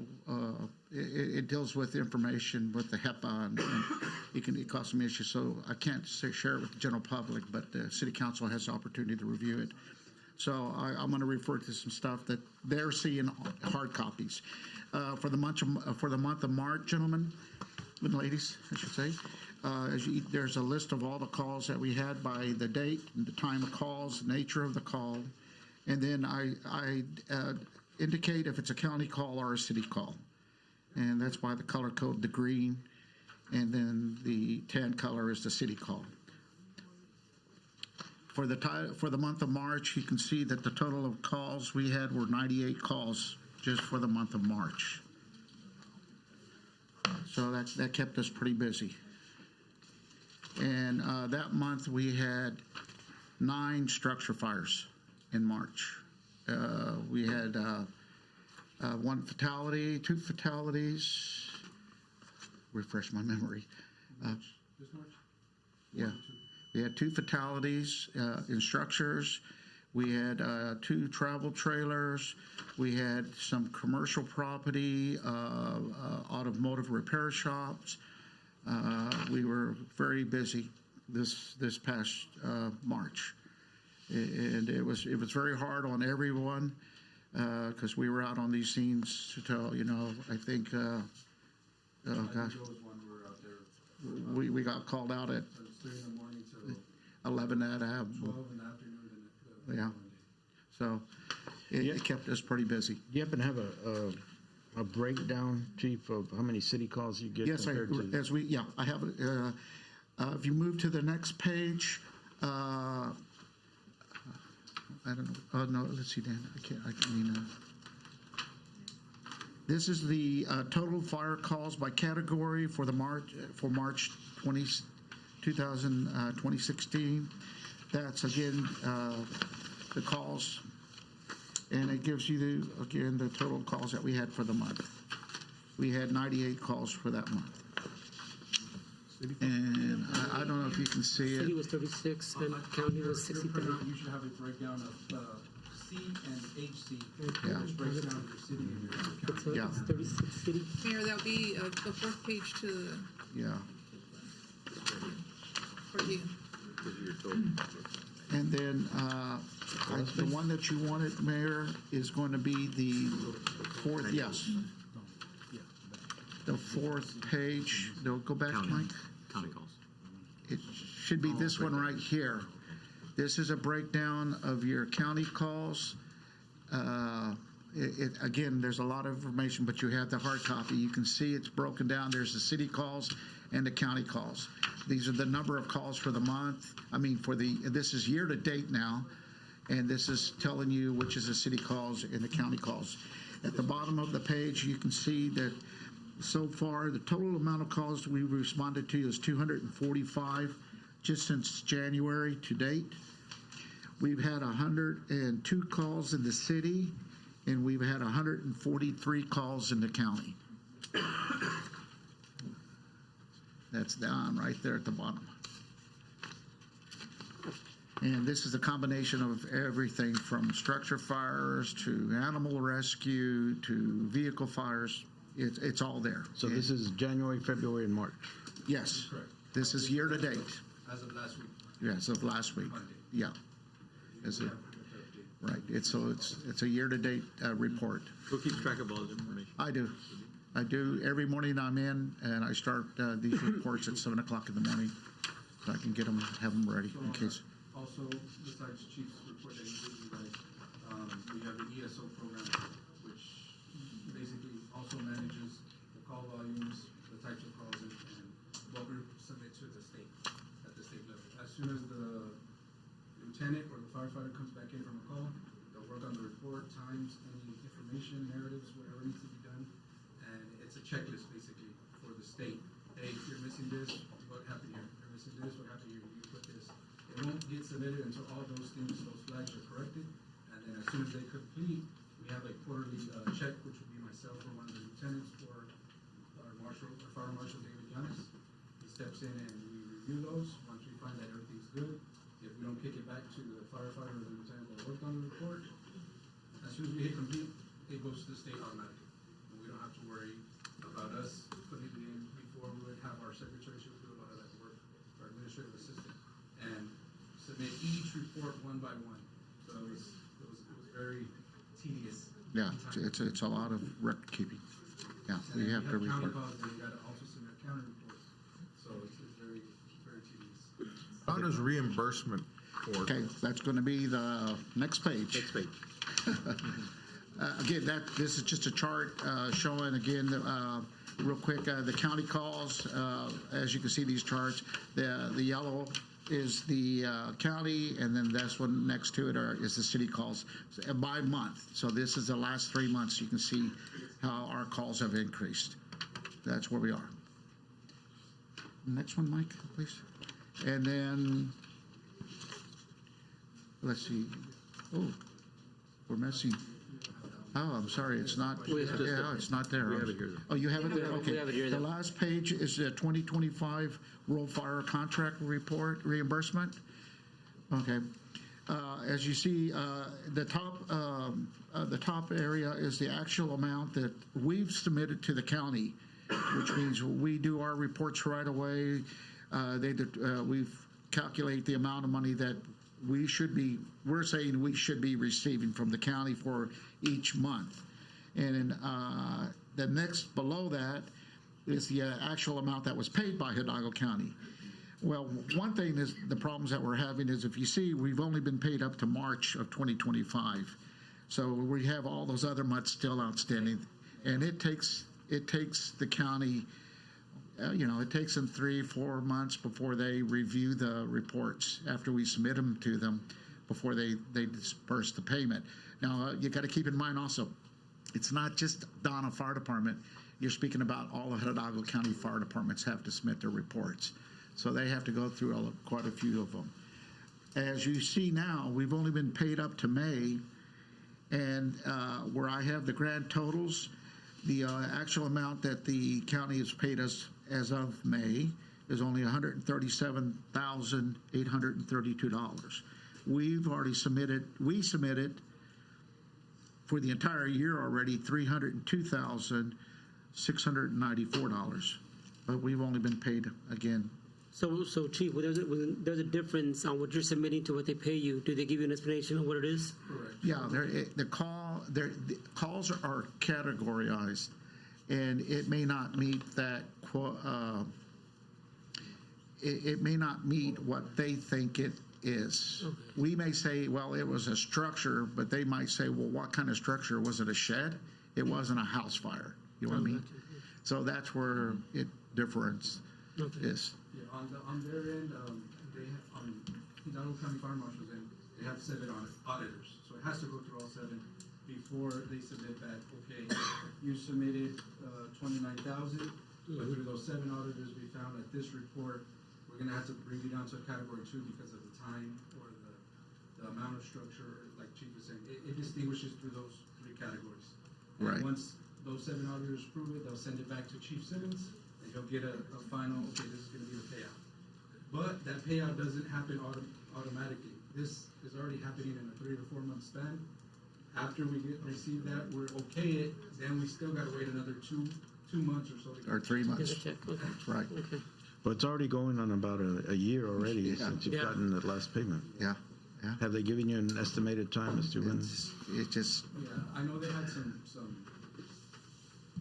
administrative things going on. Oh, yeah, the county also, yeah. Then, I think they had some auditors change and some other things were occurring over there. Yeah, it's just, it delays the process. With the Fire marshal. The fire marshal and the deputy fire marshal there, and they're advising us, Right. it's coming, just give some time. Yeah. And of course, Mr. C keeps on me asking, where's the money? Where's the money? So. Show me the money. Show me the money. So show us the money. But There's equipment and resources. So and just if everything you we look use. at it, category 1, usually, right now, $1,926. And that's usually for a major call, which would be a structure fire or a long period of time, like a wildfire call or a mutual aid call that we go to that extends us for a long period of time. So that $1,900, kind of supposed to pay for that personnel or that truck going out there to throw whatever it may be. And We do have those times where incidents happen where, a hose might get damaged or ruptured or burnt through the call, so that kind of helps offset those costs.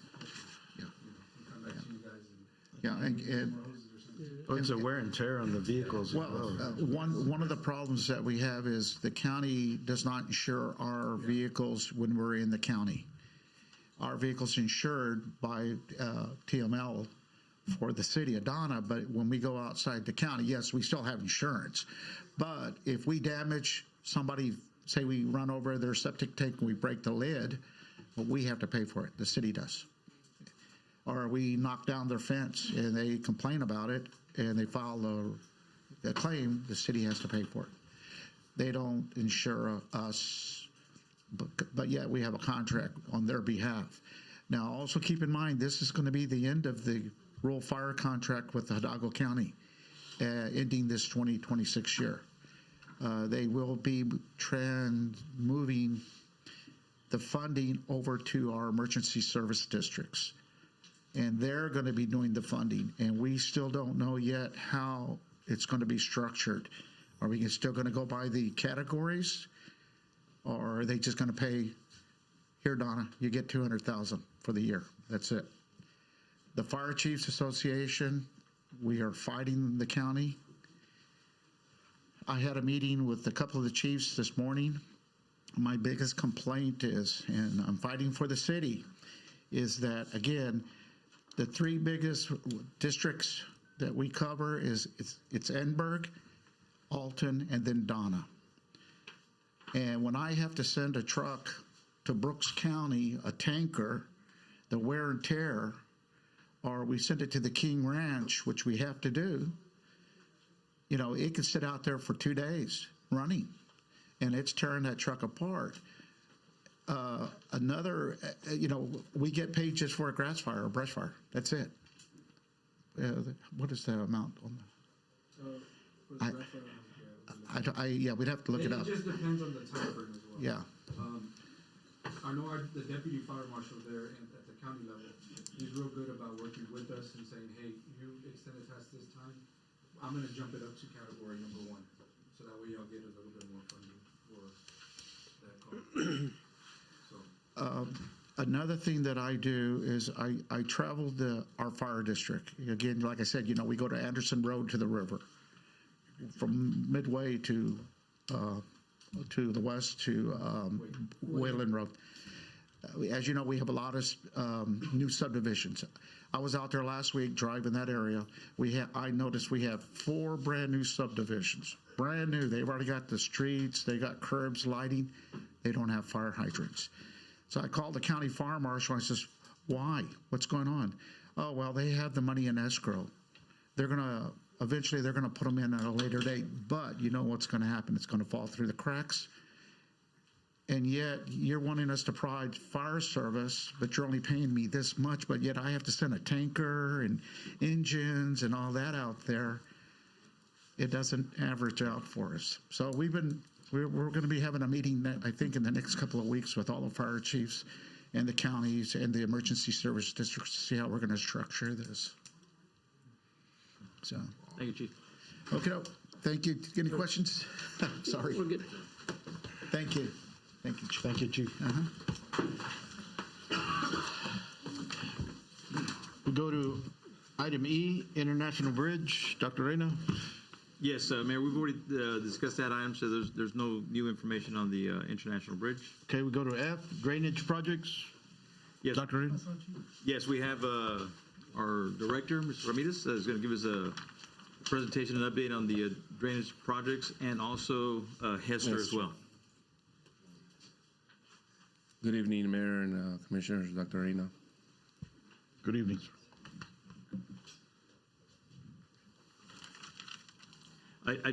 While we get the presentation, I do want to thank Danny and his team and Mr. Sotero, everybody that came out during the recent rains. Everybody was in action. The fire department was out there taking pictures, keeping us all informed. Let me just tell you that this team was outstanding during this rainstorm that we received. They were out there cleaning the drains, reporting constantly. And I was just really, really proud of their effort in keeping the community safe and flood free. So thank you, Mr. Ramirez, Mr. Lotero, Joey, everybody that was out there. We really appreciate the effort that y'all put into this. Thank you, gentlemen. Which leads us to drainage. Yeah, this is my monthly report for this month. For Public Works and Drainage Department, drainage that we're doing right now. We're starting to work on the South Main. Can you go to the next one? South Main and South Avenue. This is where we're gonna be connecting. Oh. Now I found it. Yeah. Bottom one. So yes, this is Main Street right here, and then from there we're gonna connect. So it's gonna be a 24-inch line from here all the way down to the main drain canal on the irrigation district. We're gonna install 3 inlets right here, one in that corner, one there, and there's gonna be a short area there, so we can alleviate the rain going into 11th Street. So 11th Street is gonna be in this site. So all the water, when it rains, everything goes through here and goes there. So we're gonna cut right here a little bit, and we're gonna put some inlets there and alleviate the rain going into, instead of going east, we're gonna go straight into the drain canal to the back. This is the blueprint that we already approved. The engineers, S2 engineers, it's already the design.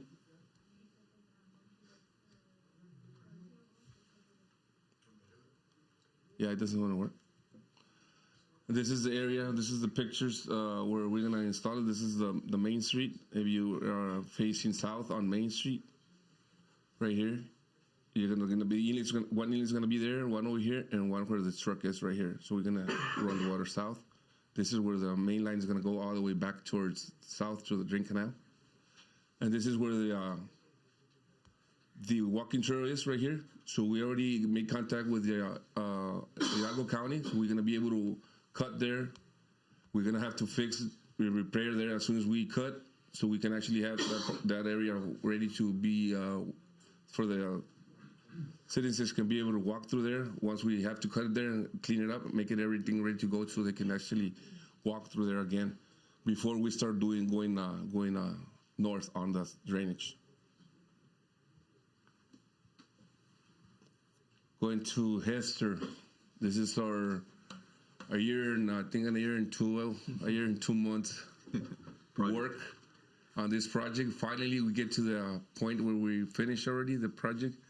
So this is how it used to be. It's a little too small, sorry. I mean, it's right there, the crossing. Go to the next one. As a Hester, the construction completed, it was in March 25th of 2026. This is how the street looks now. Finally, we got to that finish point on Hester, so traffic is already running through. And I think school is already happy with that street there, going back and forth with it. Sure. We're all happy, sir. We're happy with that. Yeah, you have a sidewalk also, right? Yes, we have a sidewalk on the north side of the Hester. Yes. All the way from 493 all the way towards close to Victoria Road. Yeah. Yes.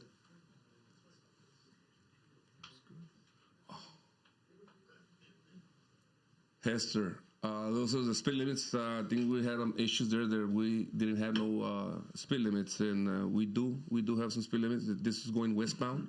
There's a speed limit right here in school. There's 2 of them going eastbound. Very good.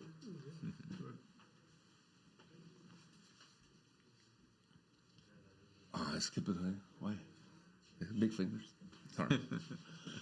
And then Scopy, we're working on this one in collaboration with our engineer, S2 engineers. We're working on a design. It's still pending approval. We're gonna build a little lift station here, and it's gonna have a submersible pump going under there, and it's gonna go all the way towards our drain canal to alleviate a little bit the flooding in this area on Scopy. If we recall from last time, the council wanted an option to the yes. original. Yes, the first option was we're going to put a portable pump, and then they said no, let's go see if we can get another one as submersible, like a little lift station.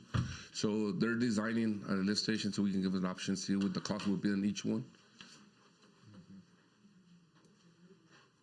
And this is Silver and Third, where the sport complex is going to be. I think the sport complex is going to be right here.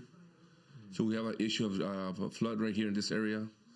So I'm planning on designing this coming north, and then going into the west side and going into the 4th Street. So this is 4th Street, connecting there to the main. And that's going to be under, we're making that design right now. We don't know we're going to go through it, depending on the cost of it. Dr. Reyna and us, we're talking to see if we actually do it this year, or we'll probably wait until next fiscal year. But for sure, we are doing one. For sure, it's yes. And we're able to keep the costs down, and with Mr. Garcia, we'll look at this third option, the third drainage project. if we're not able to do it in this fiscal year, we'll definitely put it on the list for the next fiscal year. What are the other plans for the parks that were there, Las Palmas parks? I know children are out there practicing and everything, but the fence is off and all of that. Is there any way we can make like a retention pond there? We talked to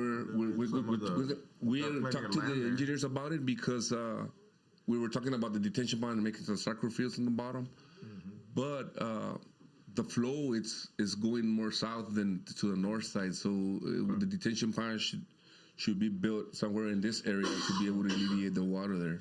Yeah. Instead of over here in the back. So he's gonna make a study on it, and we come back with it so you can guys revise it. We had also, Councilman Moreno, we had also spoken to, or we started a dialogue with the rec department and other staff members to see maybe we can repurpose that park. There's needs here for other sports as well, and that's a good facility there. Then, so we're looking at maybe repurposing that.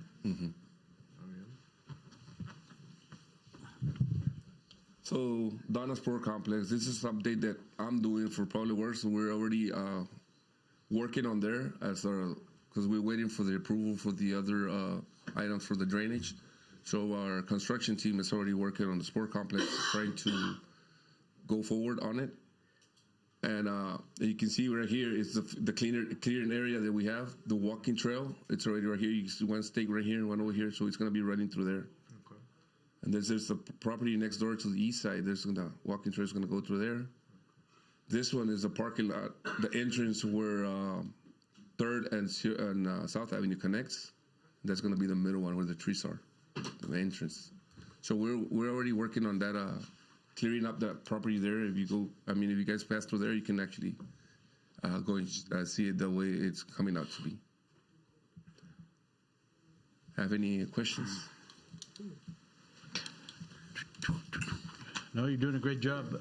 You and your men out there, your department, Danny. Thank you, sir. Congratulations, and thank you for all you're doing for the city. Remember, like I said, it's not only me; it's the team that we have. The team, it's amazing, and we're doing a great job, everybody. No, great job. Thank you. Public Works and everything. Great job, sir. Utilities. Thank you. Thank you. We go to letter H, financial reports. Yes. We saved the best for last.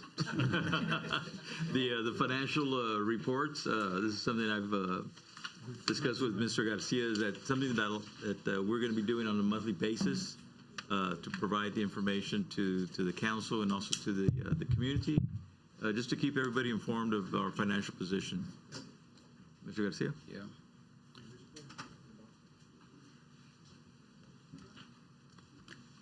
Mayor, council members, we're going to present the financial reports as of February the 28th. That is 5 months of activity for the month. Let me just careful. So we'll start with the general fund, and it's on the screen. It's a little small, but if you have it in front of you, the general fund for the month of February 28th, 2026.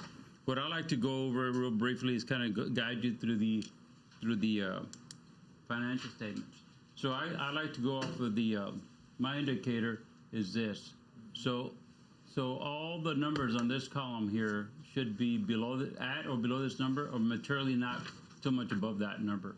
That number represents the stage of where we're in our budgeting process, and how we budgeted this number is reflective of this number here. So if it's 41% or less, it's a good indicator, or somewhere in about that number. So if I look at my revenues, you see my new revenues right now at 78%. That's because we've already started to collect the majority of the taxes coming in, and the sales tax have been relatively consistent. So the property taxes are starting to dwindle down in collectivity. So you'll start to see that slow down as the months go by. But overall, I'm at 58% of revenue, so that's a good indicator, obviously, but again, kind of skewed because of that number. So take that with a little grain of salt, because as the months go by, this is going to slow down, and then you're going to have this kind of level off as the months go by. So within the general fund, there's a lot of other departments. And so you can see that all the different various departments that we have here that consist of the general counsel, the city council, you have the city manager's office, the municipal court, the finance, the information technology, city hall, city secretary, human resources, police, fire department, planning and development, inspections, public works, city vehicle maintenance, street and roads, community support, parks and recs, swimming pool, code enforcement, animal control, cemetery, library, debt service, and other non-departmentals. So we budget for these on an annual basis. This does not include, keep in mind that we're just talking about the general fund. This does not include all the other funds that we have that are not part of the general fund that going forward what I'd like to do is, with y'all's permission, is present on the general fund on a quarterly basis and the other small funds throughout the other months to keep you all abreast about what's going on in the other funds. But for the moment, so like I was mentioning, if that number on the left-hand side is below 41%, we're doing good. Now, you'll notice that, for example, in the city manager's office, we're a little bit above 50%, and some of that was driven by some of the upfront costs that we had earlier in the year, like media and some of the consultants that we had in the media. So that's been better in that number. Then underneath there, you had some municipal court at 52%, a little higher than expected for this period. And a lot of that has to do because oftentimes we pay expenses up front, such as the ENCODE licensing fees that we pay them up front, and we don't level them off throughout the year. And that's something I was talking to Mr. Carizales here, is that maybe the next year we'll flatten it out a little bit better so we can predict with a lot more certainty from month to month as to what expectations we can meet. So overall, though, if you look at overall expenditures on a 5-month period, we're at 42%. So what does that tell me as a finance director is that considering the fact that we've had some upfront costs in the first couple of months of the year, starting in October, November, and that we're still holding at 42%, that's pretty good from my standpoint, because that means that I loaded up expenditures such as ENCODE and TML insurance that come to mind. Those are heavy expenditures that we incurred up front, yet I'm still at 42%. That means we're holding our costs pretty down, and champion, kudos to everybody that we meet every month and we talk about our cost. And we do ask them, hold the line, please, on holding the cost, and they're doing a great job of doing that. I do remind them, hold the line, keep the cost down, but not at the expense of safety to the public and to themselves. So I do emphasize that, and we make that a point for them to know that yeah, we want you to keep it down, but don't do it at the expense of your safety or anybody's safety, the citizens particularly. So if there's any questions on the general fund, I'd like to move on. As far as the general fund, what can you tell me about the status of overtime? Overtime right now, we're looking at they're holding it. We've had some overtime and public works, primarily because we've been down one piece of equipment that's been critical to the city. They've had it's in the repair shop, and as a result, we've had to lease some equipment to pick up the trash, and they've had to work some overtime. We've had some overtime in utilities as well as too, and we've had some weekend works, but nothing out of the ordinary. Those overtimes have been due to consequences that are measurable and for the safety of the citizens. We do public safety and health. We do incur those overtime, but I'll report that on an ongoing basis just to make sure. Please, thank you. Then we'll jump right into the enterprise funds. The first enterprise fund that we have is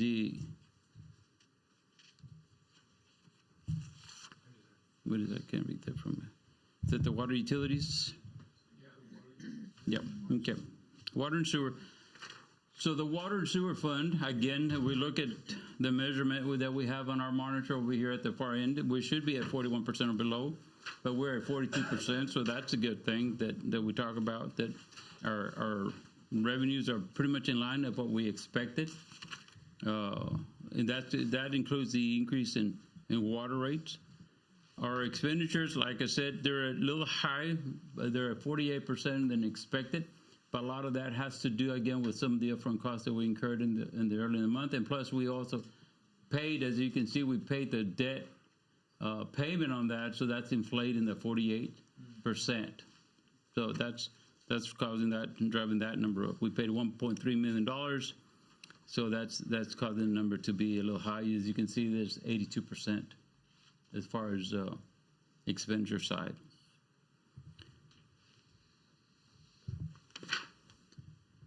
Okay. The next enterprise fund is the solid waste. Solid waste fund, again, it's at, I guess blow it up a little higher. Solid waste, though, in your report should be up for about 45% in total revenue, which is higher than the 41%, which again is a good indicator that we're doing good as expected, and not doing a little bit better. Our total expenditures are at 33%, significantly less than the 41%. So the solid waste is keep holding the line on that. Now, having said that, like I said, they're experiencing some costs related to the vehicle being down.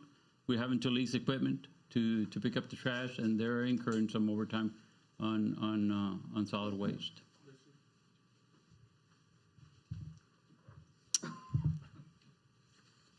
If there's no questions there, the next enterprise, and if I may remind everyone that the enterprise fund, for all practical purposes, is operate like a normal business, no different than normal business.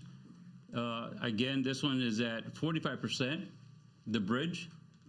So the bridge revenues at this point is exceeding expectations slightly by about 3%, 4%.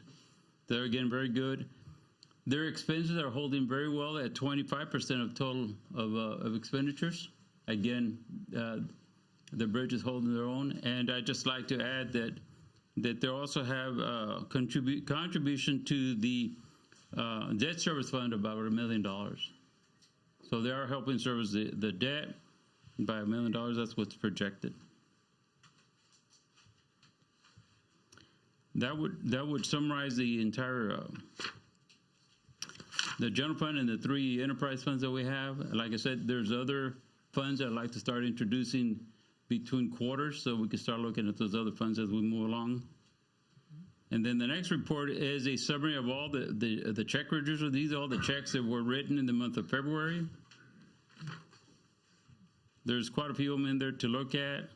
If you have any questions, please feel free to add. If you go back and you see something in there that just got your attention, let us know. We'll give you the insight. But yes, just give me a call, and I'll be happy to share that information in more detail. But this is something new that we're starting, and I think it's important that we provide the monthly check register to all council members. And if you have one or two that you that you identify, let me know. We'll pull out all the documentation to share with you. Yes, sir. Then the final report on there is your sales tax report. Sales tax report for activity in October, November, and December. In January, they do run a little behind, but you can tell that for the last since October through January, we've been exceeding the prior year's sales tax, so we're doing fine. So cumulative, we've collected about $2.9 million in year-to-date sales tax. The city's portion, 1% portion of that is $1.4 million. Then the EDC and the AMB split evenly at $738,000 each. I will add that we paid out on 3 ED agreements. We paid out about $640,000 in sales tax on 3 ED agreements. Which on an annualized basis, I'm just kind of give you an estimate, is about 12% of our total collections. So it's quite significant, but it is it's a trade-off for the growth that we see on the north side. Any questions?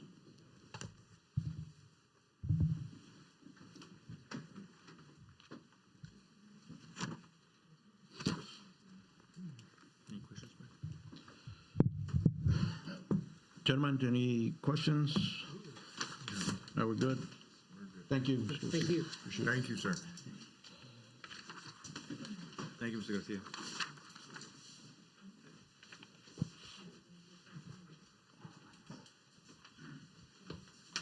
We go to item number 12, discussion possible action on conditional use permit for J&M Family Legacy LLC BDA La Cueva Bar for on-premise alcohol consumption on late night hours. The business is located at 563 West Hooks Avenue. Dr. Reyna. Which item is that, sir? 12, sir. Item 12. Okay, item 12. Yes, Jasmine's here with us. Thank you, ma'am. J&M Family Legacy LLC, doing business as La Cueva Bar, also known as Perfect Place, has submitted a CUP for the sale of alcohol for on-premise consumption and late night hours. We did post in the Monitor and send out notices via mail, and we received no comments. P&Z did bring up an issue yesterday that they had heard Rudy's Auto Electric and Grande Oro might have had an overflow of parking issue, but we made contact this morning with both businesses and they were okay. They were good to go. So we are recommending approval. The late night hours would be until 2, and that's only Thursdays, Fridays, and Saturdays. Sunday through Wednesday, they'd be closing at midnight. Any reason why it's named something here in the? They're changing owner name. It was a sole person, and now they're changing it to an LLC, and it'll be La Cueva. They're changing it from Perfect Place. Okay, motion to approve. Got a motion by Commissioner Garza. Do we have a second? Second. Second by Commissioner Moreno. I vote in favor. Motion passes. Thank you. We go to 14, discussion possible action on preliminary and final plat approval of Kairos subdivision submitted by Urban Infrastructure Group. Dr. Reyno. Yes, thank you, Mayor. Ms. Jasmine has this item as well. Kairos subdivision located at the intersection of South River Road and Walker Road, submitted by Urban Infrastructure, is requesting preliminary and final plat approval of the 2-lot replat subdivision. Located outside of the city limits, all final fees have been paid, the recording package has been submitted, and utilities will be provided by city for water and sewer. We are recommending approval. Motion to approve. We got a motion by Commissioner Garza. Do we have a second? Second. Second by Commissioner Moreno. I vote in favor. Motion passes. 15, discussion possible action to approve Artisan Consulting as firm to submit HB 500 grant application. Dr. Reyna. Yes, Mayor. Thank you so much.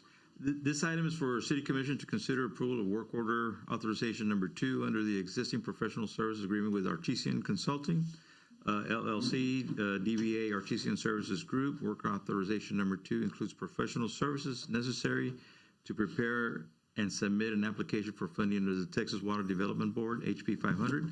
I've met with Mr. Ramirez, and I feel confident that we're going to submit the application. We've had several discussions. This is all done by hard copy. They still haven't opened up a portal for this. So through Mr. Javier Ramirez's expertise and knowledge, I feel that we'll be able to meet the deadline. If you want to say a few yes, sir. items on this, I know that the deadline's coming up by June, I believe. July. Yes, sir. Yes. Thank you, Dr. Reyna. Yes, this is the work order for House Bill 500, submission of the application for the funding of several water improvement projects. The application period opened March 31st last week.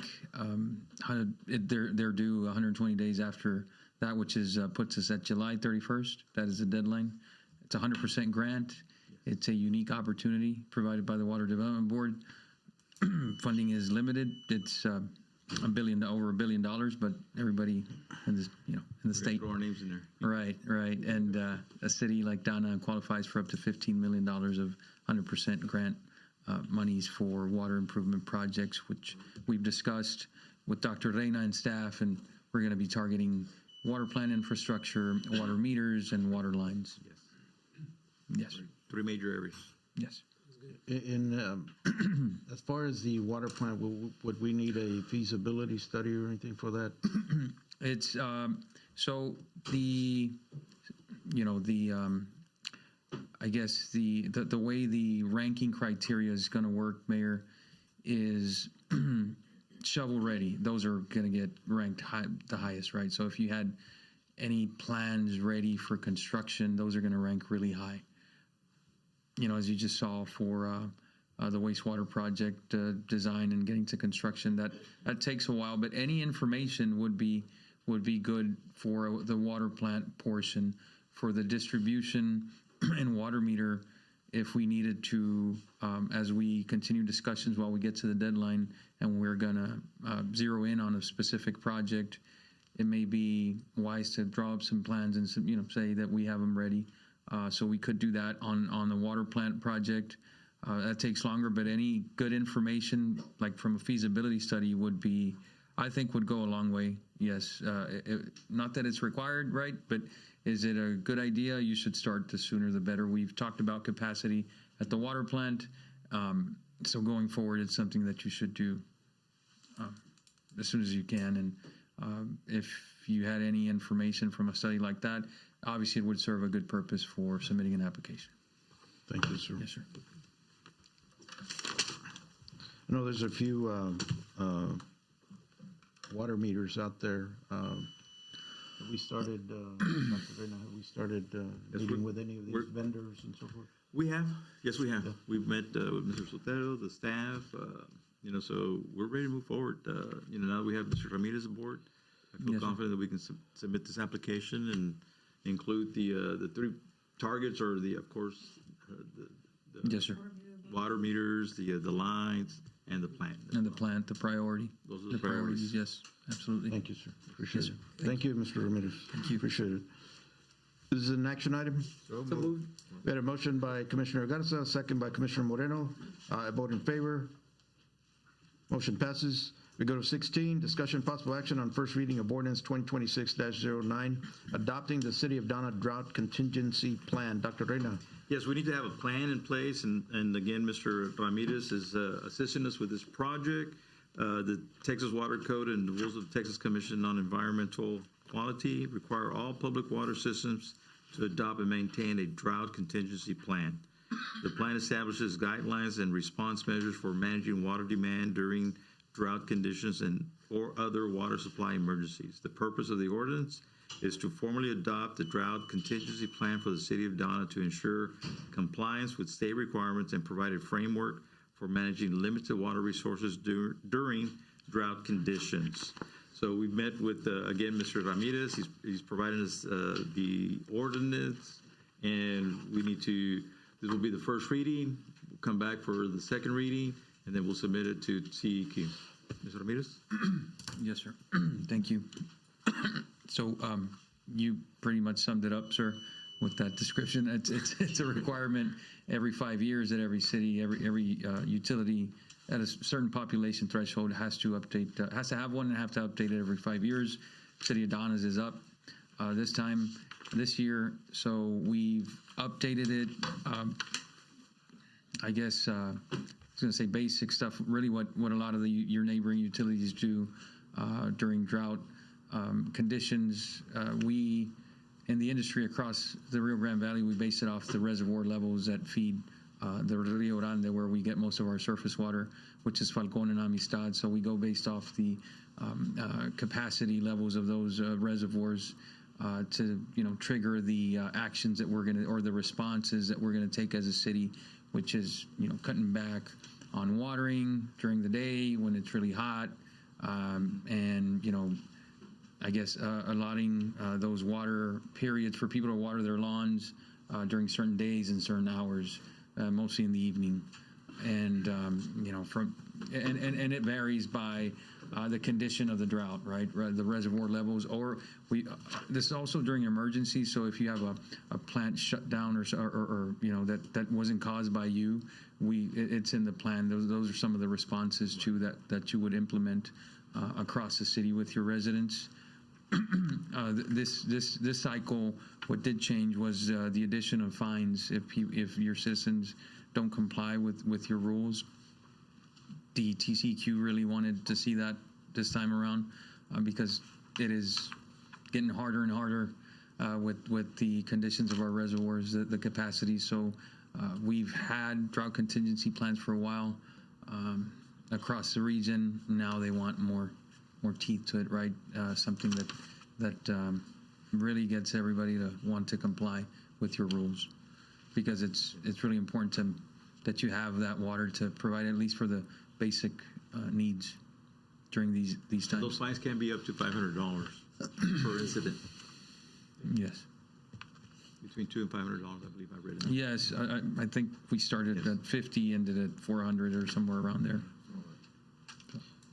So adopting and passing an ordinance is one thing. What is the timeline or deadline to have an actual plan in place? The deadline is around, it may be around May, I think, if I'm not mistaken. Forgive me for, we've been working on so many deadlines, but we've been in constant contact with TCQ, and just today they sent another email saying, hey, where's your ordinance? We need it as soon as possible.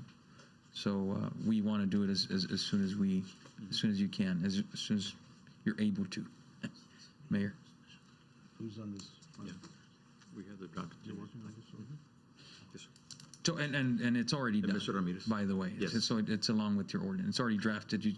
If you agree with what's in there, yes. We have the plan. Yes, sir. Yep. Great job, gentlemen. So it's a lot of the same stuff that you already had. Who got together to do this plan work? I've been working with Sotero, Janie, the utility staff, Okay. and really it's almost a mirror of what you already had in place for the last 5 years. We kind of changed the triggers, and actually we placed them higher to where it gives you a bit more leeway than, because we've seen historically the capacities of the reservoir, and they're always low. So we kind of lowered our standard too, and the capacities at your plant, because this would trigger some of these responses when you reach 85% capacity of your water use at the water plant, and then 95, and then 100. You're not there. But those are kind of high thresholds. You'll be hopefully underway upgrading your water plant before you hit any of those. So it's gives you some wiggle room there. It's not really strict. Let's not say that. Yeah, sorry. No, good job. Thank you, Mr. Ordonez. This is an action item. This is first reading. We have a motion by Commissioner Garza. Do we have a second? Second. Second by Commissioner Moreno. I vote in favor. Motion passes. Thank you, Mr. Ramirez. Thank you. Thank you, sir. For all the work that you do. 17, discussion possible action on lease agreement for operation of a mobile food unit at the Donna International Bridge Park and Ride Facility to provide food services to employees, visitors, and commuters. Dr. Reyna. Yes, as discussed earlier, Mayor, this is a new program that we're starting at the Park and Ride to provide mobile food units to the facility. So we would recommend approval. Okay, motion to approve. We had a motion by Commissioner Garza. Do we have a second? Second by Commissioner Moreno. I vote in favor. Motion passes. We go to 18. Discussion possible action to approve the purchase of upfit equipment for fire department Jeep pickup fire marshal unit from fire service fee in the amount of $19,081.45. Dr. Reyna. Yes, Mayor, we have the Jeep in stock. We do have it here at the fire department. I've seen the fire marshal drive it, but I just don't like the way it looks. It's just red. We need to outfit it with all the equipment so it can stand out to show that it is a vehicle for the fire department. But that comes with a small cost of $19,081.45. We're ready to move this project forward. We would recommend approval. The fire marshal has provided us with 3 quotes, and the fire chief as well is here, and the assistant chief as well. Is the fire marshal here? Oh, there he is. I'm always kidding with the fire marshal. Say, when are we going to get that Jeep going? So we brought the bids. We've got them here. We'll be recommending approval. I don't know how long it will take, Mr. Yanis, once we get this approved. It shouldn't take that long. No. As soon as we get it. I don't think I've seen it. Is the Jeep outside or what? Oh, yeah. Don't leave until I leave. So. Okay. The plain Jeep. Yeah. Yes. The reason we're Yes.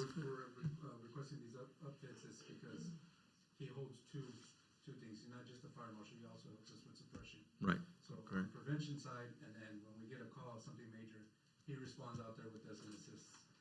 He can't do that code 3 and get there quick enough, so he's gotta follow the light, stop at the light, wait till it turns green. You mean like us? Yeah, like us. So this would also help with that as well. Yeah. I also drive a red truck. Can I get some of that equipment? No? Motion to approve? We had a motion by Commissioner Garza. Do we have second? Second by Commissioner Moreno. I vote in favor. Motion passes. Good. 19, discussion possible action on the ratification of the emergency rental of a front loader in the amount of $10,800. $10,800. Dr. Reyna? Yes, Mayor, we had a situation where one of our loaders went down, so with Mr. Ray's quick thinking and the department, we were able to get a rental so we can continue service to the community. We couldn't wait to a regular meeting, so we took action and said, let's bring this back to the full council to ratify the item. So we're recommending the approval of this ratification. Okay, so moved. We had a motion by Commissioner Garza. Do we have a second? Second by Commissioner Moreno. I vote in favor. Motion passes. Thank you, Mr. Alegria, for everything that you do for the department there. 20, discussion possible action to approve purchase of material for drainage improvements on South Avenue and Main Street. Dr. Reyna. Yes, this is so we can start with the project for Public Works, so we can start doing the drainage on the South Avenue and Main Street. I believe the total cost for this project came out to $44,073. Once this is approved, Mr. Danny Ramirez will start mobilizing all the equipment, materials, staff, doing a schedule, and so we can provide. We saw what happened the last rainstorm, so we want to be prepared in this area. So the recommendation would be to approve this item. How long will it take you, Danny, once you start to finish? Get the approval, we need to order the material. The material's gonna take about 2 weeks by the time it gets everything out of here. And then from there on, we can take 4 to 6 weeks. Awesome. And you already have the signs ready? Yes, working on the site. This is an action item. So moved. A motion by Commissioner Moreno. Do we have a second? Second. Second by Commissioner Garza. I vote in favor. Motion passes. And I believe that concludes city business. I need a motion to adjourn. So moved. Motion by Commissioner Moreno. Do we have a second? Second. Second by Commissioner Garza. I vote in favor. Motion passes. We stand adjourned. It is 8 p.m. Thank you. Not too bad. I know, right? Hey, take care. Take care. Thank you, sir. Okay. Thursday.